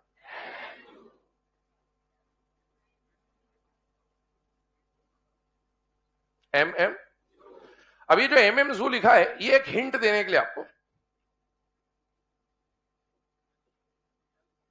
ये कंपाउंड बनेगा। कौन सा कंपाउंड बनेगा? M2ZO2। M यहां पर कौन होगा? सोडियम। ये अटैक करेगा OH के ऊपर, है ना। अब ये क्या रिएक्शन होती है ध्यान सुना। कौन सा जू बना? MM जू। अब इस MM जू में ये एक हिंट आपको दिया कि एक जू का फॉर्मेशन होगा, जू के साथ कुछ नाम आ जाएगा MM जू। कई बार ये M जू हो सकता है, कई बार ये MM जू हो सकता है, और कई बार ये MM जू भी हो सकता है। वो डिपेंड करेगा फॉर्मूले पे, पर हाँ इसी टाइप का कुछ कैटेगरी होगा। क्या हो सकता है? जू। बहुत बढ़िया। अब सुने, इस कहानी को समझाते हुए है क्या। देखो इस रिएक्शन में क्या होता है, आप लोगों ने क्लास 10th में ये भी सुना होगा कि हाइड्रोजन गैस जब रिलीज होती है तो पॉप साउंड के साथ रिलीज होती है। कौन सा साउंड? Pop sound. तो यहां पर वो सब चीजें भी है। कौशिक दा ने इनको कूटा, खूब कूटा। जब कौशिक दा कूट रहे तो पिक्चरों में कैसी आवाज आती है? डिशुम डिशुम। कौशिक दा जब इनको पीट रहे थे तो पॉप साउंड आ रहा था। कैसा साउंड आ रहा था? Pop sound. कौशिक दा मारे पॉप पॉप। इसका मतलब कौशिक दा इनको कूट रहे थे तो पॉप साउंड आ रहा था, ठीक। पॉप साउंड जब आता है तो पॉप साउंड का मतलब है हम ये मान के चल रहे हैं कि यहां पर कौन रिलीज हो रहा है? हाइड्रोजन। ये पहली बात है। तो कौशिक दा ने इनको खूब मारा, तबीयत से मारा, मार मार के कैसा बना दिया? जानवरों जैसा। जानवरों को कहां रखा जाता है? जू में। जू का नाम बोलो क्या है? MM जू। और जब कौशिक दा ने इनको कूटा तो आवाज डिशुम डिशुम आ रही थी या पॉप साउंड आ रही थी? बहुत बढ़िया, पॉप साउंड आ रही थी। पॉप साउंड आ रहा है, बहुत बढ़िया। अच्छा, मुर्गे जैसे पक पक पक पक निकल। चलो, तो यहां पर कौन सा साउंड मिल रहा है आपको? Pop sound. पॉप साउंड मिलने का मतलब है यहां पर कौन रिलीज हो रहा है? हाइड्रोजन। हमारे सिलेबस में पहले एक तुच्छ सा चैप्टर होता था हाइड्रोजन एंड इट्स कंपाउंड। उसमें ये method of preparation of hydrogen के फॉर्म में भी यूज किया जाता था, अभी भी नहीं है, फिर भी अपने को पता होना चाहिए कि these reaction can be used as method of preparation of hydrogen. ये पता होना चाहिए, इतना आइडिया होना चाहिए। और hydrogen will get release with a sound of pop, है ना। पॉप साउंड के साथ रिलीज होता है। अब आगे देखो रिएक्शन, मेन प्रोडक्ट पे आते हैं। हाइड्रोजन जो यहां का था वो रिलीज हो गया, बैलेंसिंग नहीं कर रहे, प्रोडक्ट बना रहे सिर्फ। अब क्या होता है, ये जो zinc, beryllium, aluminium, chromium, SN वगैरह वगैरह, ये एम्फोटेरिक बेस से रिएक्ट करेगा। ये अटैक करेंगे ऑक्सीजन पे, या ऐसा बोलूं कि बेस का ऑक्सीजन इसके ऊपर अटैक करेगा। अब जब ऑक्सीजन इनके ऊपर अटैक करेगा तो ये जेड जो है ना, यहां पर ये जेड आपका एम्फोटेरिक एलिमेंट है, जनाबे अली। और जनाबे अली पे कौन अटैक करेगा? ऑक्सीजन। और जनाबे अली में ऑक्सीजन जब अटैक करेगा तो ये मिलकर एनायन का फॉर्मेशन करेंगे। किसका फॉर्मेशन करेंगे? एनायन। और एनायन के चार्ज को बैलेंस करने के लिए सोडियम जो है वो काम में आएगा। जितना इस पे चार्ज होगा उतने चार्ज को बैलेंस करने के लिए हमें MM या M वो डिपेंड करेगा, सोडियम आएगा। चेक करिएगा कहानी को। सबसे पहले मुझे बताइए यहां पर जिंक का ऑक्सीडेशन स्टेट कितना है? 0। बेरिलियम 0, एल्यूमिनियम 0, क्रोमियम 0, SN 0 और PB 0। ये 0 है। रेडॉक्स रिएक्शन भी है, रेडॉक्स का एग्जांपल भी हो सकता है, प्रोडक्ट बनाना सीखिएगा। ऑक्सीजन ने इस पर अटैक करा, ऑक्सीजन ने इस पर अटैक करके ऑक्सी एनायन बनाना है। क्या बनाना है? क्या बनाना है? Oxy anion. ऑक्सी एनायन बनाना है। अब मुझे बताओ जिंक का, ऑक्सीजन का जब जिंक पे अटैक होगा तो जिंक का क्या हो जाएगा? ऑक्सीडेशन। क्या हो जाएगा? Addition of oxygen is known as oxidation. और जिंक का जब ऑक्सीडेशन होगा तो जिंक 0 से ऊपर चला जाएगा। और जिंक का एक ही स्टेट एग्जिस्ट करता है, +2। हमें स्टेट अब पता होनी चाहिए। क्या जिंक का स्टेट +2 होता है? बेरिलियम ग्रुप 2 का +2 ही होता है। एल्यूमिनियम +3, क्रोमियम वेरिएबल स्टेट, लेकिन +3। क्यों? कीर्तन +3 वाला याद आ रहा है कुछ? तो ये +3 होना चाहिए। आगे SN और PB, ये कार्बन फैमिली के मेंबर है। कार्बन की हॉस और लॉस दो स्टेट होती थी, +4 और +2। ये लॉस में रहना चाहेगा और ये हॉस में रहना चाहेगा। क्या ये बात समझ में आ रही है आपको? अब आइए इधर ध्यान दीजिएगा। यहां पर आपने लिया जिंक, जिंक के ऊपर किसने अटैक करा? ऑक्सीजन ने। और उद्देश्य यह है कि जिंक पर जब ऑक्सीजन अटैक करे तो इसका एनायन बना दे। क्या बना दे? एनायन। और जिंक पे चार्ज कितना आना है? +2। अब मुझे बताओ अगर इसका एनायन बनाना है और मैंने एक ऑक्सीजन का अटैक कराया होता केवल, तो अगर एक ऑक्सीजन का अटैक होता तो बताओ ये एनायन बनता या न्यूट्रल हो जाता? न्यूट्रल। तो अगर मुझे एनायन बनाना है तो मुझे कम से कम 2 ऑक्सीजन लेने पड़ेंगे, तभी तो जाके नेगेटिव चार्ज आएगा इसके ऊपर। कितना नेगेटिव चार्ज आ जाएगा ओवरऑल? -2। और ये जो -2 आया इसको बैलेंस करने के लिए कितने सोडियम लगेंगे? 2। तो 2 सोडियम इसके ऊपर अटैक कर देंगे। और 2 सोडियम अटैक कर देंगे तो बोलो फॉर्मूला क्या बन जाएगा? Na2ZnO2। Na2ZnO2 MM टाइप का फॉर्मूला बन गया। फॉर्मूला चेंज हो सकता है बट एक हिंट अपने को मिल गई कि इस टाइप का कुछ होगा। अब देखो मैं वापस से इसको लिख रहा हूं।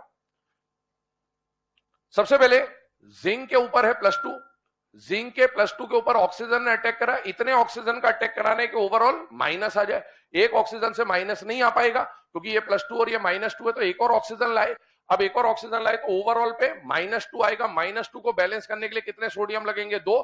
तो ये हमारे कंपाउंड का फॉर्मूला हो गया और इस कंपाउंड को बोला जाएगा सोडियम जिंकेट। क्या बोला जाएगा भाई? जैसे आप SO4 -2 क्या बोलते हो? सल्फेट। PO4 -3 क्या बोलते हो? फॉस्फेट। ऐसे ही Zn है ना, O2 जो भी इसका एनायन बन रहा है तो इसको क्या बोलेंगे? जिंकेट। सल्फेट, फॉस्फेट, जिंकेट, इस तरह की बात आ गई, ठीक है ना। यहां पर ये जो कंपाउंड आपको देखने को मिल रहा है, इस कंपाउंड का नाम है सोडियम जिंकेट, है ना। आगे बढ़ते हैं, अगले रिएक्शन पे आइए। प्रोडक्ट खुद बनाने की सोचेंगे। बेरिलियम पे कितना चार्ज है? 0।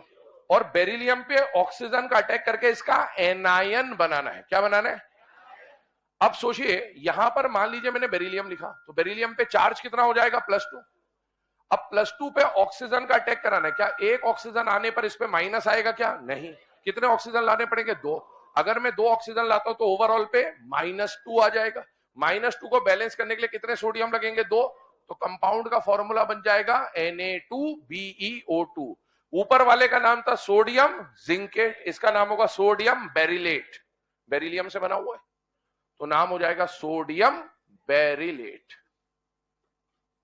आइए अगले वाले पे। अगला कंपाउंड देखें, आपके सामने कौन लिखा हुआ है बेटा? एल्यूमिनियम। मुझे बताइए, एल्यूमिनियम पे जो चार्ज आता है वो कितना आता है? +3। और इतने ऑक्सीजन का अटैक कराना है कि इसके ओवरऑल माइनस आ जाए।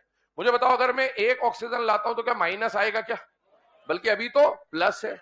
एक और ऑक्सीजन बढ़ा के चेक करो, एक और ऑक्सीजन बढ़ाए, क्या माइनस आ गया? कितना माइनस है? 1। तो एक माइनस को बैलेंस करने के लिए MM चाहिए या सिर्फ M चाहिए? M चाहिए। इसका मतलब यहां पर कितना सोडियम आएगा? 1 ही आएगा। और एक ही सोडियम आया तो फॉर्मूला हो गया NaAlO2 और इसको बोला जाएगा सोडियम एल्यूमिनेट या फिर सोडियम मेटा एल्यूमिनेट भी बोल देते हैं इसको। तो दोनों में से कुछ भी लिख सकते हो आप, चलेगा। सोडियम एल्यूमिनेट या सोडियम मेटा एल्यूमिनेट बोल सकते हैं इसको, ठीक है। अगले वाले पे आइए, क्रोमियम की कहानी को समझते हैं। बेटा क्रोमियम कौन सी स्टेट पे? 0। और क्रोमियम अगर 0 पे है तो मुझे क्रोमियम को ले जाना है +3 पे, है ना, क्योंकि मुझे एम्फोट्रिक वाली कहानी समझनी है। क्रोमियम को अगर मैं +3 में ले जाता हूं तो क्या +3 की कहानी ये ऊपर एल्यूमिनियम जैसी ही होगी बेटा? यस। और एल्यूमिनियम जैसी होगी तो सेम ऐसे ही फॉर्मूला बन जाएगा NaCrO2। और ये जो NaCrO2 है इसको आप क्या बोल दोगे? सोडियम मेटाक्रोमेट। इसको मेटा बोलना पड़ेगा आपको। क्या बोल दोगे? सोडियम मेटाक्रोमेट। लेकिन अब एक और बात समझे, क्या क्रोमियम, इसमें और ऑक्सीडेशन हम लोग करा सकते हैं, क्या क्रोमियम 0 के अलावा +3 के अलावा और ऊपर भी जा सकता है? अच्छा एक बात याद करो, है ना, इंपॉर्टेंट बात है, ऑलरेडी हम पढ़ चुके हैं। क्रोमियम +3 में तो कैसा होता है? M4, हाँ या ना?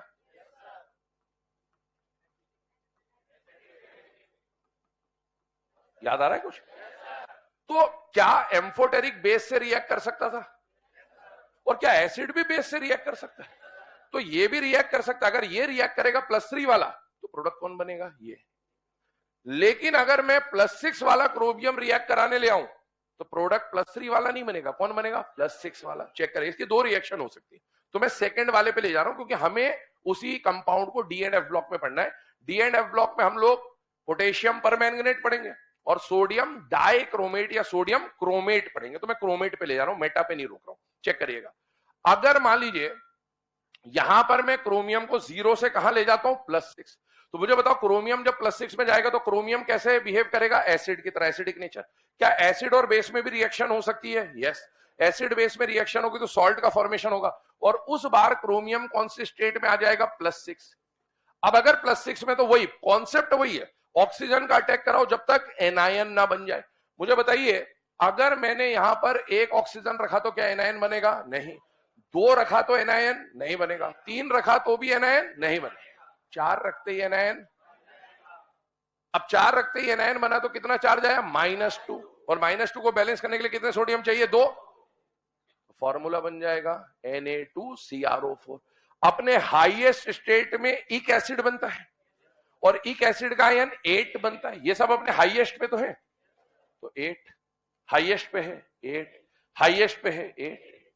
तो ये भी अपने हाईएस्ट पे, तो इसको क्या बोलेंगे? क्रोमाइट या क्रोमेट? क्रोमेट। और क्रोमेट के साथ कौन है? सोडियम।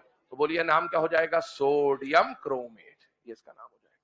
तो इसको आप 2 स्टेप में कर सकते हो, आप इसको +3 का प्रोडक्ट भी बना सकते हो और +6 का भी बना सकते हो। +3 इसलिए नहीं बना रहे क्योंकि वो बनाने हमने सीख लिए हैं, +6 का प्रोडक्ट बना रहे क्योंकि हमको आगे पढ़ना यही है इसके अंदर, ठीक है ना। अब आइए इधर एसएन पे आते हैं। एसएन और पीबी, बेटा एसएन +2 भी दिखाता है और +4 भी दिखाता है, और ऐसे ही पीबी +2 भी दिखाता है, +4 भी दिखाता है, लेकिन जिसकी जो ज्यादा टेंडेंसी है हम उसकी बात करते हैं। एसएन +4 दिखाना प्रेफर करेगा, ऊपर वाला है, और पीबी +2 दिखाना पसंद करेगा, नीचे वाला है। +4 इनकी हायर स्टेट है और +2 इनकी लोअर स्टेट। हायर स्टेट में इक एसिड बनता है, लोअर स्टेट में अस एसिड बनता है। इक एसिड का आयन ए और अस एसिड का आयन आई। इसको अगर आप हायर पे बना रहे हो तो नाम में 8 आएगा, इसको भी अगर आप हायर पे बनाओगे तो 8 आएगा, लेकिन इसको अगर आप लोअर पे बनाओगे तो 8 आएगा, इसको लोअर पे बनाओगे तो 8 आएगा, ठीक है, ध्यान रखना। अब मुझे बताओ एसएन हायर पे एग्जिस्ट करता है, मैं हायर को मान के चलता हूं, तो एसएन पे हायर स्टेट कितना आता है, +4, और +4 का एनायन बनाना है। बेटा जब ऑक्सीजन इस पर अटैक करेगा तो बताओ एक ऑक्सीजन पे एनायन बनेगा क्या, नहीं, 2 पे, 3 पे बन जाएगा, 3 ऑक्सीजन आते इस पे -2 आ जाएगा, और -2 आएगा तो बैलेंस करने के लिए कितने सोडियम आएंगे, 2, तो कंपाउंड बन जाएगा Na2SnO3। क्या यहां एसएन अपने हाईएस्ट स्टेट पे है या नहीं है, हाईएस्ट स्टेट पे 8 आएगा या 8 आएगा, 8 आएगा, तो इसका नाम हो जाएगा सोडियम स्टेनेट, सोडियम स्टेनेट। अगर मैं इसको +2 वाले पे बनाता तो सोडियम स्टेनाइट आता, ठीक है। इसी तरह से इधर आइए, पीबी +4 में भी प्रोडक्ट बनाता है, +2 में भी बनाता है, बट हम +2 बना रहे हैं ताकि हमें नाम भी समझ में आ जाए कि भाई क्या क्या नाम हो सकते हैं। अगर पीबी +2 में बनाता है, ध्यान से सुनो, पीबी अगर +2 में प्रोडक्ट बना तो +2 में कहानी यही होगी, ये भी +2 है, ये भी +2 है, वही सेम प्रोडक्ट बनेगा, Na2ZNO2, इसी तरीके से बन जाएगा Na2PbO2। आप इमेजिन कर लीजिए, पीबी पे अगर +2 और ऑक्सीजन का अटैक कराए तो एक ऑक्सीजन से नेगेटिव चार्ज नहीं आएगा, 2 लगेंगे तो -2 आएगा, -2 को बैलेंस करने के लिए 2 सोडियम लग जाएंगे।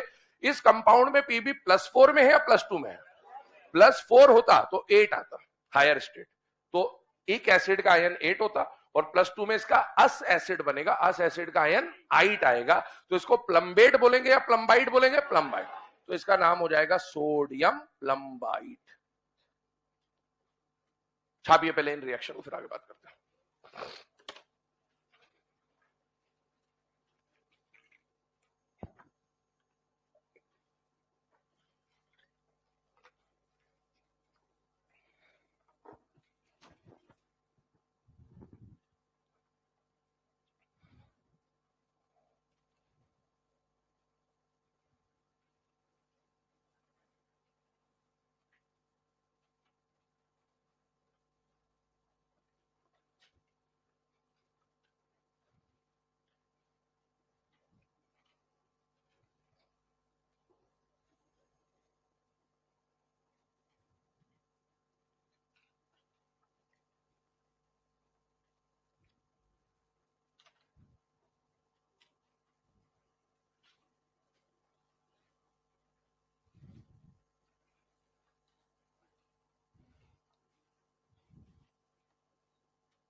जूम करना है कि जू करना है,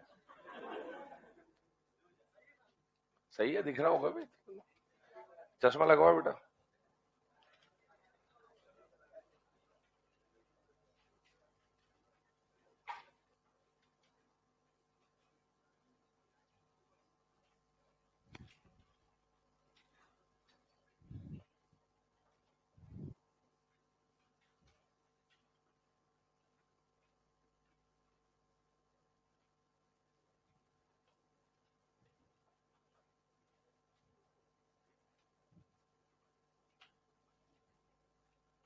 क्या बेटा,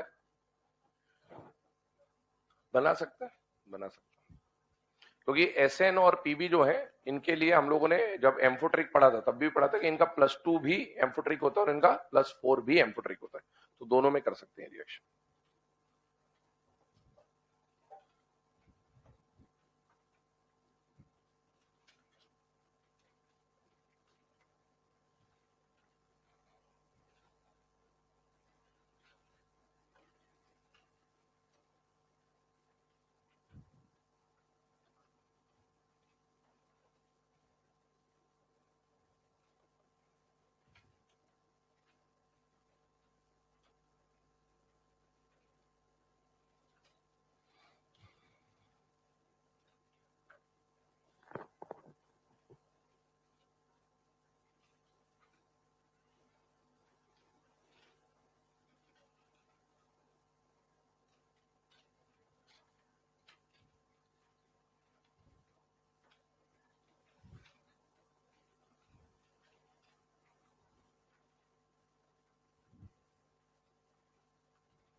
चलिए ना, अब ये जो रिएक्शंस बेटे अभी हम लोगों ने लिखी यहाँ पर, इन सब में आपको ये बता दिया कि NaOH जो है कौशिक दाब से रिलेटेड सारी रिएक्शंस हम लोग एक साथ पढ़ रहे हैं। फिर से एक बार रिकॉल करा दे रहा हूं, ध्यान सुनना। कौशिक दाब बोलते ही समझ में आने जाने की इसके ऊपर बात हो रही है बेटा NaOH, है ना। NaOH को कॉस्टिक सोडा बोल देंगे, जिसको हम लोग शॉर्ट में कौशिक दाब बोल रहे हैं। कौशिक दाब कैसे है? गोरे चिट्टे, साथ ही साथ कैसे हैं? स्ट्रॉन्ग, साथ ही साथ कैसे? दिल वाले। दिल वाले कहने का मतलब डेलिक्विसेंट। डेलिक्विसेंट कौन होता है? जो मॉइस्चर एब्जॉर्ब करते करते सिर्फ गीला होता है या और भी एब्जॉर्ब करता है, और भी एब्जॉर्ब करके सॉल्यूशन बना लेता है, ठीक है। इसके अलावा कौशिक दा जो है वो फिल्म के हीरो हमारे, तो उनके ऊपर अटैक करने आया। कौन अटैक करने आया? जनाबे अली गैंग। जनाबे अली गैंग जब अटैक करने आई तो जनाबे अली कौन है? एम्फोटेरिक। क्या एम्फोटेरिक बेस से रिएक्ट कर सकता है? यस। और जब जनाबे अली गैंग ने कौशिक दा पे अटैक कर तो कौशिक दा ने उनको खूब कूटा। कूटते वक्त साउंड डिशुम डिशुम का आ रहा था, पॉप आ रहा था, पॉप साउंड। खूब कूटा, पॉप साउंड के साथ कूटा, पॉप साउंड के साथ कूटा। उसके बाद मार मार के उनका चेहरा कैसा बना दिया? जानवर। जानवर को कहां पहुंचा दिया? जू। जू कहने का मतलब है जो एम्फोटेरिक मेटल है उसके ऊपर ऑक्सीजन अटैक करके एक एनायन बनाएगा, और उस एनायन को बैलेंस करने के लिए एमएम मतलब मेटल या सोडियम आ रहा होगा। MM जू टाइप की कहानी मैंने आपको बोली थी, ठीक है। अब MM जू टाइप की कहानी को थोड़ा सा यहाँ पर इमेजिन करिए। इसको हम बोल रहे हैं MMZOO, है ना। MMZOO, क्या ये MM जू है बेटा? यस। इसको देखें MMZOO, क्या ये भी MM जू है? यस। इसको देखें तो ये MM जू नहीं है, ये M जू है। आप देखें थोड़ा बहुत कहीं पे जू हो गया है ना, वैसा। पर एक कंडीशन हमको मोटा मोटी समझ में आ गई कि यहाँ पर ऑक्सीजन का अटैक किसके ऊपर होना है बेटा? एम्फोटेरिक एलिमेंट में। उसका क्या बनाना है? एनायन। एनायन के चार्ज को बैलेंस करने के लिए आपको किसको लाना पड़ेगा? सोडियम को। वो हो सकता है एक सोडियम है, हो सकता है वो दो सोडियम है। अब आगे बढ़ते हैं इसी के आगे। अब कौशिक दा ने इनको कूट दिया, कूट काट के भेज दिया। साउथ की मूवी चल रही है, एक गैंग कूट के आ गई। अब जो सबसे ऊपर टॉप ऑफ द चेन था, है ना, जो इन कौशिक दा को पीटने के लिए गुंडे भेज रहा था, उसने पहले अपने गैंग को बोला, राइट हैंड लेफ्ट हैंड होते हैं ना ऐसे लोगों के हैं, तो उसने अपने राइट हैंड को बोला कि यार ये ज्यादा परेशान कर रहे हैं, तो जाओ इनको निपटा के आओ। तो उसने राइट हैंड ने सोचा कि मैं तो क्या ही जाऊं, मैं तो बहुत बड़ा आदमी हूं ना। तो उसने क्या करा, अपने नव युवक जो युवा नेता होते हैं ना ठीक है, जो नए नए उगरे थे इस धंधे में ना, वैसे तो उनको भेज दिया। कौन थे? एम्फोटेरिक। तो वो जो, हाँ बहुत बढ़िया, अंडरवर्ल्ड वाले की बात हो रही, बहुत बढ़िया, कुछ भी मतलब चालू हो जाता। अब सुनो, तो उन्होंने क्या करा कि जो राइट हैंड थे वो जनाबे अली गैंग के जो हेड थे, उन्होंने अपने जो युवा पीढ़ी थी उसको भेज दिया। गई युवा पीढ़ी जोश में, आपके जैसे जोश में रहते, आ जाने तो इसको, तो आज ये कर देंगे वो गए वहां पर कुट काट के आ गए, है ना तो जब ये आ गए तो फिर इन्होंने बोला अपने पिताजी को, पिताजी बहुत मारा तो पिताजी ने बोला चिंता ना करो, बदला लेंगे, मां कसम बदला लूंगा है ना, वैसा।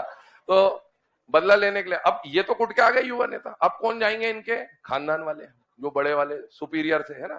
तो अभी जनाबे अली तो पिट के आ गए। अब जनाबे अली गैंग के जो हेड है, मतलब इनके युवा नेताओं के जो पिताजी, चाचा जी, ताऊ वाऊ है, ऐसे लोग जाने वाले। तो वापस से अभी कौन जाने वाले? जनाबे अली गैंग ही जाने वाली है वापस से। लेकिन ये जनाबे अली गैंग के युवा नेता थे, और अब जनाबे अली गैंग के जो हेड मेंबर्स हैं वो जाएंगे। तो वो यहां पर हमने सिर्फ मेटल की रिएक्शन कराई, और यहां पर हम उन मेटल के हाइड्रो ऑक्साइड या उन मेटल के जो कंपाउंड्स होते हैं उनकी रिएक्शन किससे कराने वाले? कौशिक दा। तो जनाबे अली गैंग को तो कूट दिया कौशिक दा ने, इनको जब कूटा तो कौन से साउंड के साथ? Pop sound. अब जनाबे अली गैंग के जो हेड है, हेड मतलब हाइड्रो ऑक्साइड या ऑक्साइड इस टाइप के कंपाउंड जाएंगे अटैक करने किसके ऊपर? NaOH के ऊपर। हालत इनकी भी वही होने वाली है क्योंकि वो रिएक्शन तो वही है एम्फोटेरिक और वाली, लेकिन हाँ अपने को पता होना चाहिए कि दो टाइप के पैटर्न्स हैं इसमें, एक तो एलिमेंट का रिएक्शन भी हो सकता है इनसे और एक इनके कंपाउंड का रिएक्शन भी हो सकता है इनसे। अब देखो इनको जब कौशिकदा ने पीटा तो कैसे पीटा, पॉप साउंड। इनको कोई साउंड वाउंड नहीं, खूब कूटेगा। देखो अभी देखो मुझे बताइए यहां पर पॉप साउंड क्यों बोला, क्योंकि यहां पर हाइड्रोजन रिलीज हो रहा था।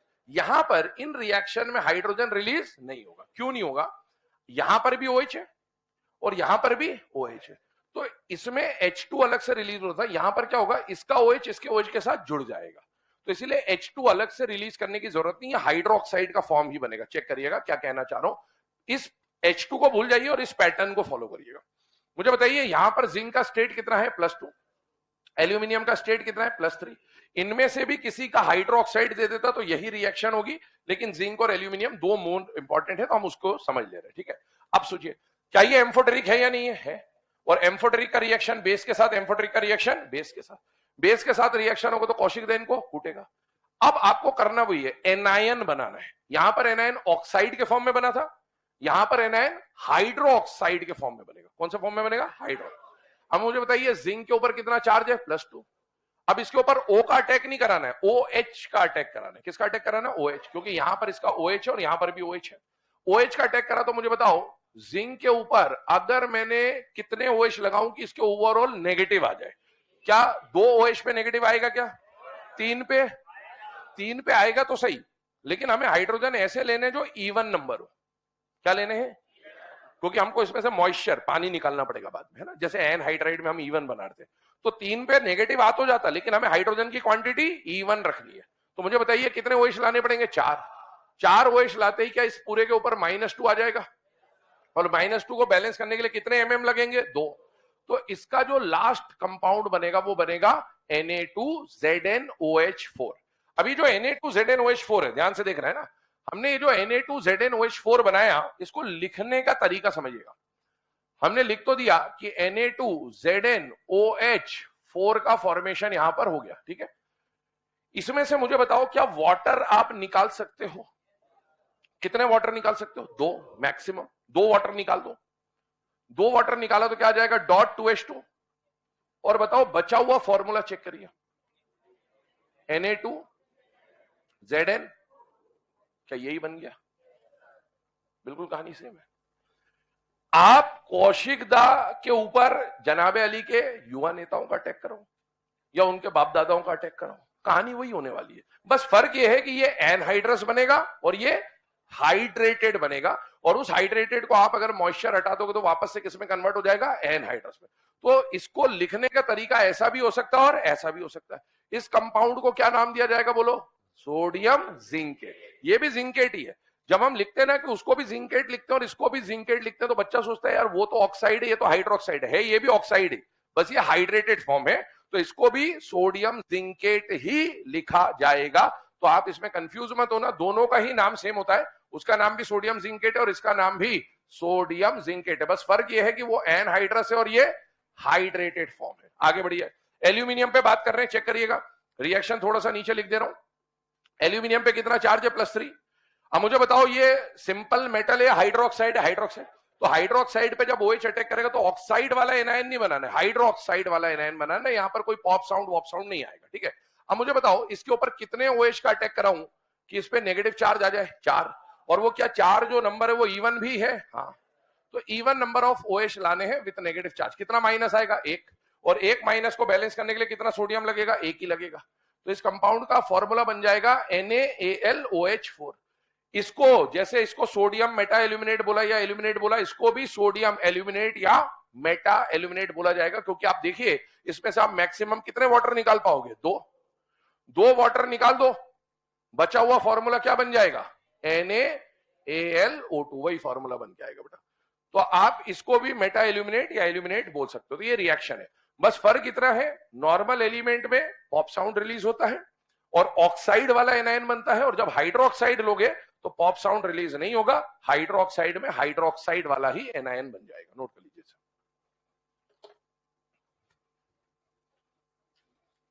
तरीका दोनों का सॉल्व करने का वही है, ऑक्साइड बनाना है तो उसका एनायन बना दो, हाइड्रोक्साइड बनाना है तो उसका एनायन बना दो। हाइड्रोक्साइड बनाते वक्त बस इस बात का ध्यान रखना कि हाइड्रोजन की क्वांटिटी इवन होनी चाहिए, क्योंकि आप उसका डिहाइड्रेशन भी करा सकते हैं, एनहाइड्रस बना सकते हैं।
चलिए ना, अब ये जो रिएक्शंस अभी हमने देखी कौशिक दा की, तो इसमें कौशिक दा पे एम्फोटेरिक एलिमेंट या जनाबे वाली गैंग के अटैक के बारे में हम लोग देख लिया।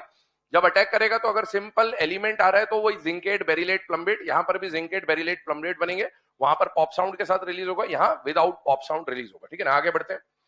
अब कौशिक दा पे एक लास्ट अटैक के ऊपर बात कर रहे हैं, है ना। पिक्चर में जो एक्शन वैक्शन के दो सीन थे खत्म हो गए, अब लास्ट में फाइनल आ जाते, क्लाइमैक्स के ऊपर आ जाते। ठीक है, अब कौशिक दा के ऊपर अटैक कराने वाला जो गुंडा था, जो मेन गैंग को भेज रहा था, उस गुंडे के ऊपर बात करें तो गुंडे का नाम था आयो बाहर कल संबित पात्रा। क्या नाम था बोलो? आयो बाहर कल संबित। आयो बाहर कल मतलब वो जो गुंडा है वो अब रिवील हो रहा है ना, तो बाहर आया एकदम से ना, तो आयो बाहर कल संबित पात्रा। अब आप नाम कुछ भी रख सकते हैं आपकी इच्छा से, मेरे को संबित पात्रा समझ आया, मैंने रख दिया, आप अपने हिसाब से देख सकते हैं। ठीक है, आयो बाहर कल संबित पात्रा। अब ध्यान सुनना, ये जो आयो बाहर कल संबित पात्रा, ये पिक्चर का मेन विलेन है ना, और यही अटैक करवा रहा था। पहले इसने किसको भेजा? जनाब अली गैंग को भेजा, तो जनाब अली गैंग ने अपने युवा नेताओं को भेज दिया, फिर वो कुट के आ गए, तो फिर बाप दादा गए, वो भी कुट के आ गए। तो अब इसने बोला कोई काम तो कर ही नहीं पा रहा, मेरे को जाना पड़ेगा, चलो, क्योंकि पिक्चर तभी खत्म होगी जब या तो वो निपट जाए या तो वो निपट जाए, वैसा है ना। तो अब बारी किसकी आई? संबित पात्रा की। ठीक, अब देखो रिएक्शन को देखना, इसमें हम लोग और कुछ रिएक्शन के ऊपर बात करेंगे, जहां पर यहां Br2 होगा और यहां पर I2 होगा। ये क्यों बोल रहा हूं? आयो बाहर कल संबित पात्रा। तो आपको ये जो हम प्रोसेस अभी पढ़ने वाले हैं, इसको अगर याद रखना है कि भाई कौन से जनाबे अली गैंग के थे, और अगली जो रिएक्शन की कैटेगरी वो आयो बाहर कल संबित पात्रा वाली है, तो ये एलिमेंट्स कम से कम आपको याद होने चाहिए, और ये सब के सब एनसीईआरटी रेडॉक्स में आपको एज इट इज दी हुई रिएक्शन है। अब एक बात ध्यान सुनना, यहां पर मैंने एक बात लिखी हुई है, क्या लिखा हुआ है? Disproportionation reaction. अब क्या हुआ कि जब कौशिक दा के ऊपर इन्होंने अटैक करा, तो कौशिक दा गुस्से में तो थे कि बेफालतू में अटैक कर रहे हो, है ना, जनाब अली आ रही है, कभी उसके बाप दादा आ रहे हैं अटैक करने, तो कौशिक दा गुस्से में भरे बैठे, और उसको पता था कि अब ये लास्ट में अटैक करने यही आएगा। उसको पता तो था कौन करा रहा है, लेकिन अब ठीक है पिक्चर है तो लास्ट में रिवील हुआ, तो वो इंतजार कर रहा था कि आ तू आ, फिर बताता हूँ। ये आया, कौशिक दा गुस्से में भरे बैठे थे, कौशिक दा ने, ये गुस्से में थे, जैसे ही कौशिक दा पे अटैक करा, कौशिक दा ने इसके 2 टुकड़े कर दिए। कितने टुकड़े कर दिए? कितने टुकड़े कर दिए? 2। 2 टुकड़े में से एक टुकड़ा जमीन में गाड़ दिया और एक आसमान में फेंक दिया। मतलब एक का रिडक्शन और एक का 2 टुकड़े कर दिए, एक टुकड़ा जमीन में और एक टुकड़ा आसमान की तरफ फेंक दिया। और जो टुकड़ा जमीन में गाड़ा वो जमीन में अंदर तक गाड़ दिया। कहां तक गाड़ दिया? अंदर। अंदर तक गाड़ दिया मतलब मिनिमम स्टेट, अंदर तक गाड़ दिया मतलब। और ऊपर वाले में मैंने ये नहीं बोला 7वें आसमान में फेंक दिया, मैंने बोला ऊपर उछाल दिया। जैसे ही उछाला, पिक्चर में लिखा है द एंड, है ना, वैसा। अभी सुनो इधर, अब यहां पर अगर हम लोग डिस्कशन करें तो कहानी क्या, ध्यान सुनना। आयो बाहर कल संबित पात्रा जैसे ही कौशिक दा के ऊपर अटैक करने आएंगे, कौशिक दा इनके कितने टुकड़े कर देंगे? 2। 2 टुकड़े करने का मतलब है एक जमीन में गाड़ेगा और एक ऊपर फेंकेगा। इसका मतलब उसी एलिमेंट का क्या होगा? रिडक्शन, और उसी का क्या होगा? ऑक्सीडेशन। किसका रिडक्शन और ऑक्सीडेशन हो रहा है? संबित पात्रा वाले केस का।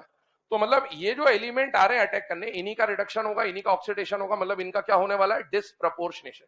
डिसप्रपोर्शनेशन में जो रिडक्शन वाला प्रोडक्ट है वो जमीन में अंदर तक गड़ेगा, मतलब मिनिमम स्टेट, और ऊपर वाला कुछ भी हो सकता है, बस वो नॉर्मल जो स्टेट है उससे ऊपर जा रहा होगा, कितना ऊपर जाएगा वो अभी देखते हैं। अब आइए इधर ध्यान दीजिएगा, इसका स्टेट भी जीरो, इसका स्टेट भी जीरो है। क्या ये जो शुरू की दो रिएक्शन अगर भूल जाए, बाकी नीचे के सारे हेलोजन ही है। हेलोजन ग्रुप 17 के मेंबर है बेटा। ग्रुप 17 की रेंज कहां से कहां तक होती है? +7 से -1। तो जब इनको जमीन में अंदर तक गाड़ेगा तो क्या ये -1 तक जाएंगे बेटा? यस। इससे नीचे ये जा नहीं सकते। इसको जमीन में अंदर तक गाड़ेगा तो -2 तक जाएगा, ग्रुप 16, +6 से -2। इसको जमीन में अंदर तक गाड़ेगा तो -3, इससे नीचे ये जा नहीं सकता। अब देखो यहां पर जब आप इनका रिएक्शन कौशिक दा से करा रहे हो, है ना, ध्यान सुनना, कौशिक दा के साथ करा रहे हो, तो इस रिएक्शन में आपको क्या देखने को मिलेगा? डिस्प्रपोर्शनेशन, पहली बात। तो हमको अगर NaOH के साथ आयो बाहर कल संबित पात्र में से कोई भी दिखा, तो हमें पहली बात ये समझ में आनी चाहिए कि यहां पर जो रिएक्शन होगी वो नॉर्मल रिएक्शन होगी या डिस्प्रपोर्शनेशन होगी? डिस्प्रपोर्शनेशन।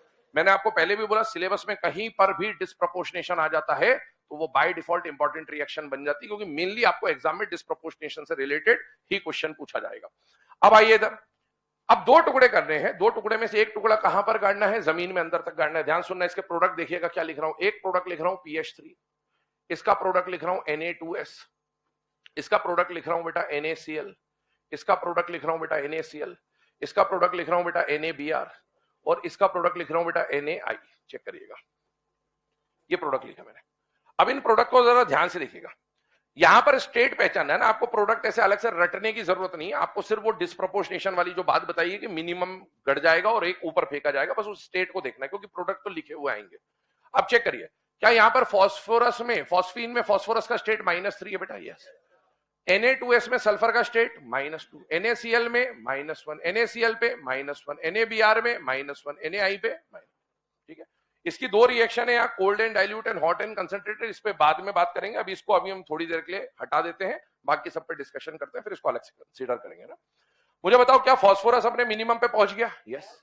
क्या सल्फर भी अपने मिनिमम पे पहुंच गया? यस। और सारे हेलोजन अपने -1 -1 -1 -1, जो कि उनका क्या होता है बेटा? Minimum state. अब ये जो रिएक्शन अभी आपके सामने लिखी जा रही है, इन रिएक्शन को समझने का जो एक्चुअल तरीका होता है वो वाटर के साथ रिएक्शन होती है। किसके साथ? वाटर। तो मैं एक बार पहले वाटर वाली आपको कहानी समझाता हूं, फिर इस पे आ जाएंगे तो आपको समझना आसान हो जाएगा, ठीक है, लॉजिकली। अब देखिए, मान लीजिए मैंने आपके सामने एक एलिमेंट लिखा फॉस्फोरस, एक लिखा सल्फर, एक लिखा क्लोरीन, और इनका रिएक्शन मैं किससे करा रहा हूं? वाटर के साथ। क्या वाटर के साथ रिएक्शन होने का मतलब हाइड्रोलाइसिस दिमाग में आना चाहिए बेटा? यस। ये लिख दिया मैंने। ये वाली रिएक्शन तो आप पढ़ चुके हो ब्लीचिंग एक्शन में, नहीं पढ़ चुके? ब्लीचिंग में पढ़ा था ना, क्या बताया था?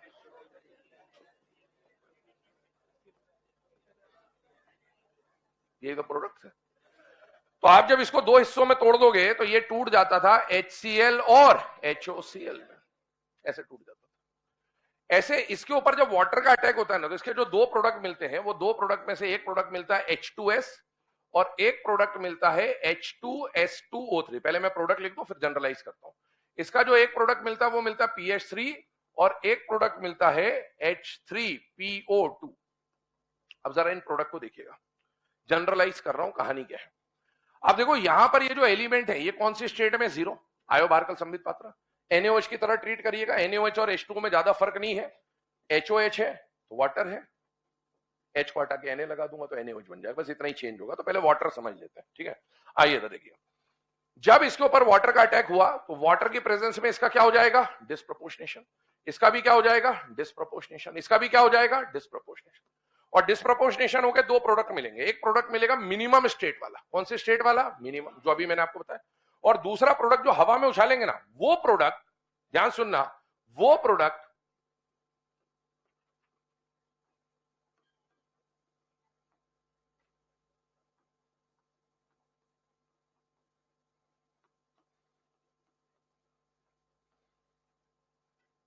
ये होता है। दूसरा प्रोडक्ट जो मिलेगा वो कौन मिलेगा? हाइपोअस एसिड की स्टेट वाला प्रोडक्ट। अब हाइपोअस एसिड याद करिए, हमने ऑक्सी एसिड पढ़े थे। हमने ऑक्सी एसिड जब पढ़े थे तो उस समय पे मैंने आपको बोला था कि फॉस्फोरस है, सल्फर है, हेलोजन है, इसका इक एसिड +5, अस एसिड +3, हाइपोअस +1, दो का गैप पड़ा था। इसका इक एसिड +6, अस +4, हाइपोअस +2, इस स्टेट वाला प्रोडक्ट मिलेगा। इसका +5, याद करिएगा इसमें पर इक होता था, इसकी कहानी इसके जैसी थी, बताया था आपको, +3 और +1। तो आपको जो ऑक्सीडाइज वाला, देखो मिनिमम वाला प्रोडक्ट तो जमीन में अंदर तक गड़ा हुआ मिलेगा, लेकिन जो हवा में उछालेगा ना वो ये स्टेट वाले प्रोडक्ट मिलेंगे, फास्फोरस का +1 वाला, सल्फर का +2 वाला और हेलोजन का +1 वाला। और ये जो है ना, ये सब इनके हाइपोअस एसिड की ऑक्सीडेशन स्टेट्स हैं। चेक करिए, मुझे बताइए फास्फोरस का हाइपोअस एसिड क्या होता है? हाइपोफॉस्फोरस, हाइपोफॉस्फोरस एसिड, यही होता है बेटा हाइपोफॉस्फोरस। और उसमें इसकी स्टेट कितनी होती है? +1। ये वाला जो है ये सल्फर का हाइपोसल्फ्यूरस नहीं है, लेकिन स्टेट वही है। अब देखिए यहां पर स्टेट कितनी आ रही है? +2। और यहां पर स्टेट देखिए तो ये हाइपोक्लोरस, हाइपोअस एसिड की स्टेट वाला प्रोडक्ट है। इवन ये तो हाइपोअस एसिड ही है, तो इसमें स्टेट कितनी आ रही है इसकी? +1। अब इसको समझने का एक और तरीका, दूसरा तरीका क्या?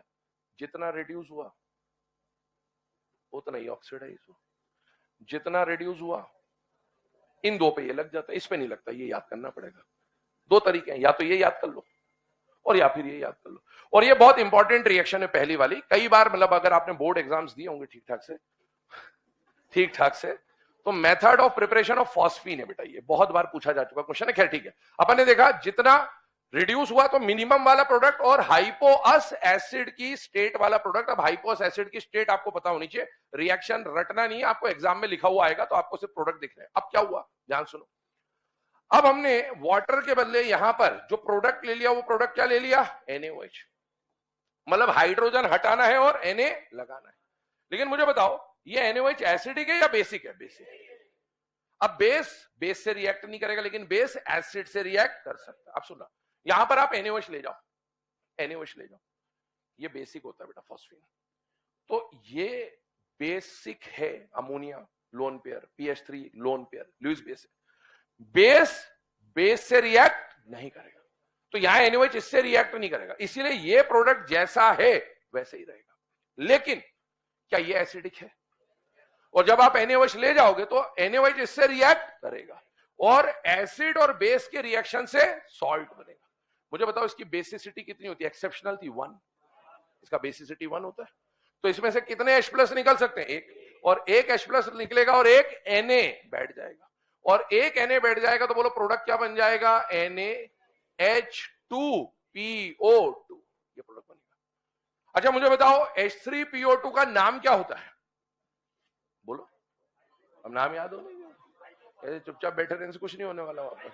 हाइपोफॉस्फोरस एसिड, ध्यान सुनना है ना, हाइपोफॉस्फोरस एसिड। क्योंकि अगर एग्जाम में मेरे लिखने और मेरे पढ़ाने से सॉल्व हो जाता तो फिर आप सबका सिलेक्शन हो जाता, घर पे फीस लेके बैठा दिया जाता। आपको मेहनत करनी पड़ेगी, मेरे सॉल्व करने से आपका सिलेक्शन नहीं होगा, मेरे के किसी के भी सॉल्व करने से आपका सिलेक्शन नहीं होगा, आपको ही मेहनत करनी पड़ेगी। ध्यान दीजिएगा, क्या ये अस एसिड है या नहीं है? और अस एसिड का आयन 8 बनता है, आइड बनता है, आइड। तो हाइपोफॉस्फोरस एसिड का आयन हाइपोफॉस्फाइट बनेगा, है ना। तो इसकी बेसिसिटी कितनी है? 1। तो ये एक H+ रिलीज कर देगा, एक H+ रिलीज कर देगा तो बोलो H2PO2 पे कितना आ जाएगा? -1, एक H+ निकल गया। और ये जो आयन बना इस एसिड का आयन ये है, तो हाइपोफॉस्फोरस एसिड के आयन का नाम क्या हो जाएगा? हाइपोफॉस्फाइट, हाइपोफॉस्फाइट, है ना।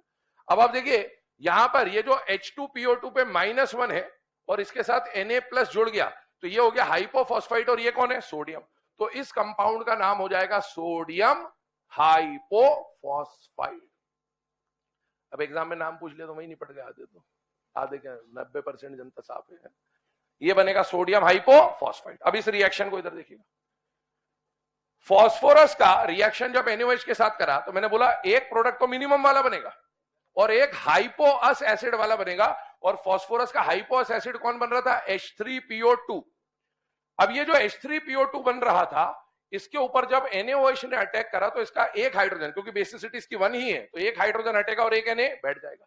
और एक Na बैठ जाएगा तो बताइए प्रोडक्ट जो फाइनल इसका बनेगा वो प्रोडक्ट क्या बन जाएगा? NaH2PO2, ये प्रोडक्ट बना।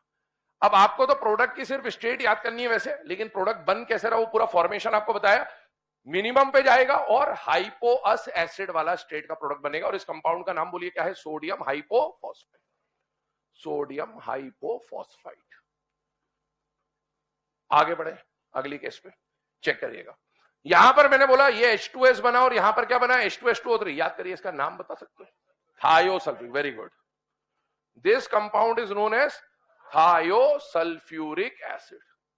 अब थायोसल्फ्यूरिक एसिड याद करिए कैसे बना था, H2SO4। थायो का मतलब बताया था ऑक्सीजन हटाना है और सल्फर लगाना।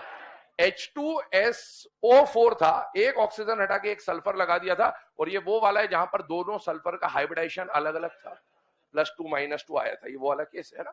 थायोसल्फ्यूरिक एसिड, एक एसिड का आयन, तो थायोसल्फ्यूरिक का आयन थायोसल्फर, इसकी बेसिसिटी 2 है, तो 2 हाइड्रोजन हटेंगे और 2 माइनस आएंगे, 2 माइनस को बैलेंस करने के लिए कितने Na आ जाएंगे, 2, तो प्रोडक्ट क्या बनेगा, Na2S2O3। क्या ये एसिडिक है, अरे बोलो, और क्या ये बेसिक है, तो क्या रिएक्शन होगी कि नहीं होगी, होगी।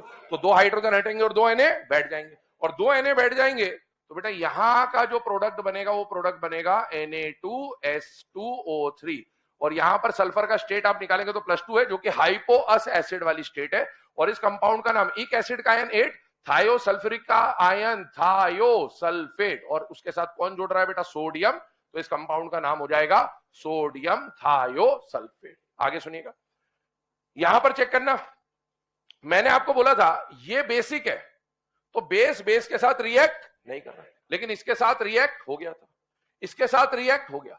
H2S को एसिडिक मानते हैं, कैसा मानते हैं, इसका पीएच पे जब नेचर देखा जाता है एसिडिक है, तो क्या एसिड और बेस में रिएक्शन हो जाएगा, हाँ हो जाएगा, और इसलिए यहां से कितने H निकलेंगे, 2, ऊपर वाले का H नहीं निकला क्योंकि वो बेसिक था, लेकिन ये एसिडिक है, और ये एसिडिक है, तो इसके भी H निकलेंगे और इसके बदले भी Na बैठ जाएगा। कितने H निकलेंगे, 2, कितने Na बैठ जाएंगे, 2, तो प्रोडक्ट H2S बनेगा या Na2S बनेगा, Na2। केवल यही दिक्कत थी, यही बेसिक था, बाकी सब एसिडिक है, तो उनकी रिएक्शन होती चलेगी, देखते चलिएगा आगे।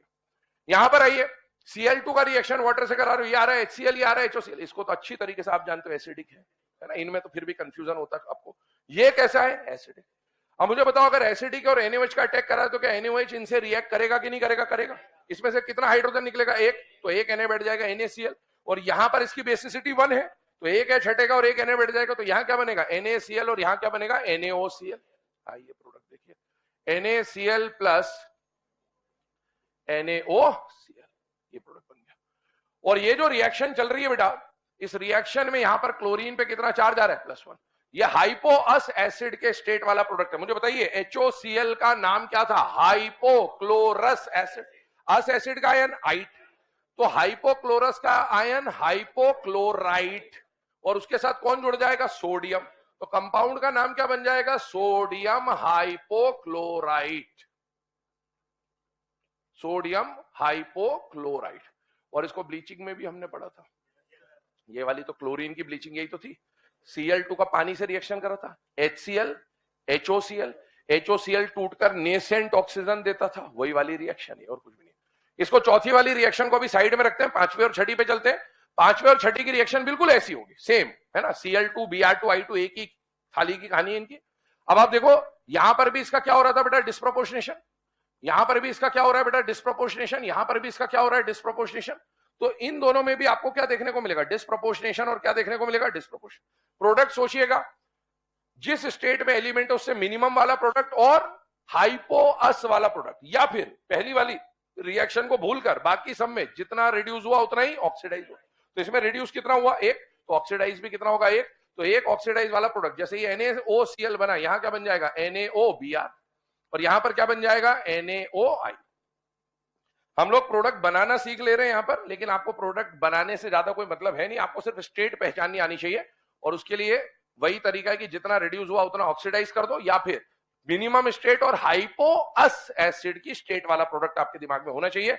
इसका नाम क्या था बेटा, सोडियम हाइपोक्लोराइड, इसका नाम होगा सोडियम हाइपोब्रोमाइड, और इसका नाम होगा सोडियम हाइपोआयोडाइड। ठीक है, अब आते हैं इस लास्ट रिएक्शन पे। यहां पर देखो, हमने जो NaOH लिया है वो कैसा है, कोल्ड एंड डाइल्यूट, और यहां पर जो हम NaOH ले रहे हैं वो क्या ले रहे हैं, हॉट एंड कंसंट्रेटेड। इलेक्ट्रोकेमिस्ट्री आप लोगों ने पढ़ा, उसमें आप ये पढ़ते हैं कि E0 जो नर्स्ट इक्वेशन होती है EMF निकालने की, वहां पर टेम्परेचर, कंसंट्रेशन, इन सब का इलेक्ट्रोड पोटेंशियल पे फर्क पड़ता है। ये डाइल्यूट है, ये कंसंट्रेटेड है, क्या कंसंट्रेशन चेंज हुआ होगा, यस, कंसंट्रेशन चेंज हुआ होगा तो इलेक्ट्रोड पोटेंशियल भी चेंज हुआ होगा। मतलब इसका ऑक्सीडाइजिंग पावर, रिड्यूसिंग पावर जो भी है उसमें कुछ ना कुछ डिफरेंस आया होगा।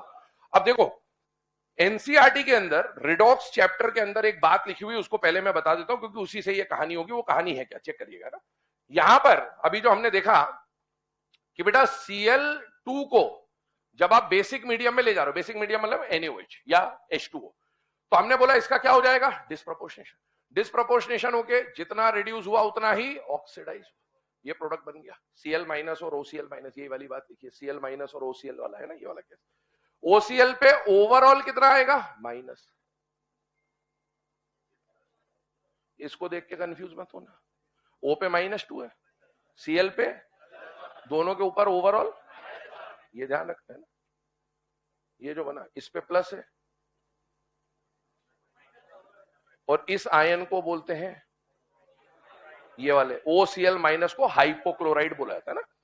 अब देखो इधर ये जो बना, इसमें जो OCl बना ना, ये जो OCl है इसमें बताइए क्लोरीन का स्टेट कितना है, +1, और क्लोरीन का रेंज होता है +7 से लेकर, क्या ये अभी भी इंटरमीडिएट स्टेट पे बैठा है या नहीं बैठा, बैठा है।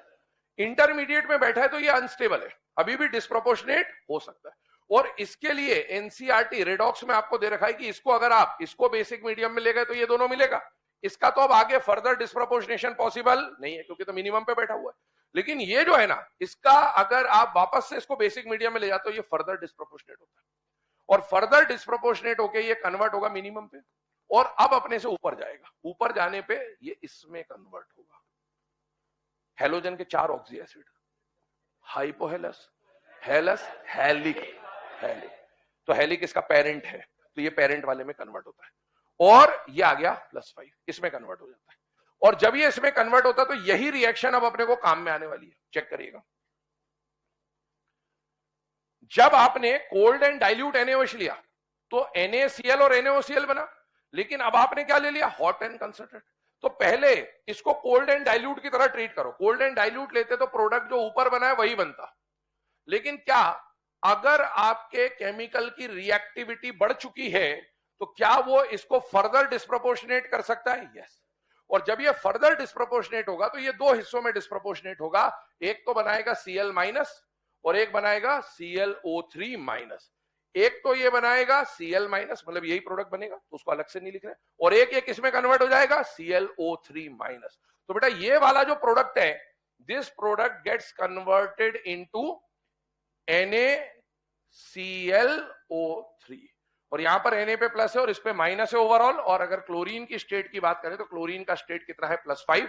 याद करिए, हाइपोहेलस, हेलस, हेलिक, इक एसिड का आयन 8, तो बेटा इसका नाम होगा क्लोरिक एसिड का आयन क्लोरेट, नाम हो जाएगा सोडियम क्लोरेट, सोडियम क्लोरेट। तो ये बेसिकली सारी चीजें रेडॉक्स में दे रखी है आपको, लेकिन अब इनऑर्गेनिक का पार्ट है इसलिए मैंने एक बार रिएक्शंस आपके दिमाग में यहां पर डाल दी कि भी क्या क्या हो सकता है। और ये सारी जो रिएक्शंस है ये प्रीवियस ईयर के एग्जाम्स में कभी ना कभी पूछी जा चुकी है, इंपॉर्टेंट रिएक्शन है। सॉल्ट में इनका हमें काम नहीं आएगा, सॉल्ट में वो कौशिक दा वाली जो रिएक्शन है वो हमें काम में आएंगे, तो वो तो सॉल्ट के हिसाब से बहुत इंपॉर्टेंट है।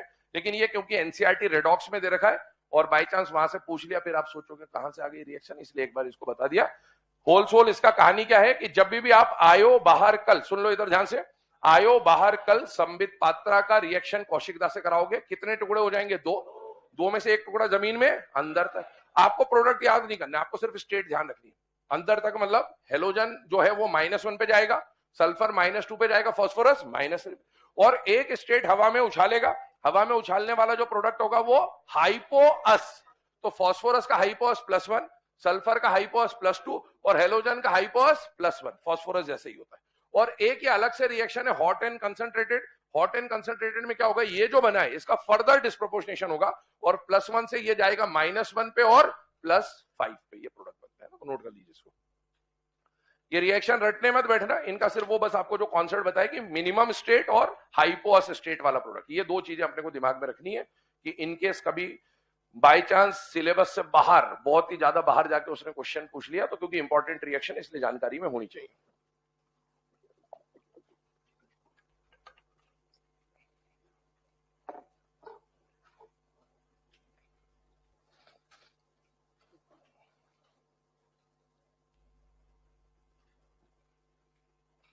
चलो ये लिख लो, है ना, इसके आगे का डिस्कशन फिर नेक्स्ट क्लास में करें। तो ऑलमोस्ट अपना पी ब्लॉक कंप्लीट हो गया। पी ब्लॉक में अपने को जो रिमेनिंग पार्ट है, जो अगले लेक्चर में अपन पढ़ेंगे, वो एनसीईआरटी के जो पेजेस है ना, वो आपके सामने यहाँ पर स्लाइड पे दिखा के, और उसमें वो जो एनॉमलस बिहेवियर और डायगोनल रिलेशनशिप या जो जो बात करंट टेक्स्ट में हमारे सामने है, वो हम लोग यहाँ पर देख रहे होंगे और उसको रिलेट कर रहे होंगे कि ये सब चीजें हमने कहीं कहीं पे पीरियोडिक में पढ़ रखा है, कहीं बॉन्डिंग में पढ़ रखा है, कहीं कुछ पढ़ रखा है। तो वो आपके सामने एनसीईआरटी खोल के एक बार बता दिया जाएगा कि ये सब चीजें आपने कहाँ कहाँ पढ़ी हुई है। ठीक है।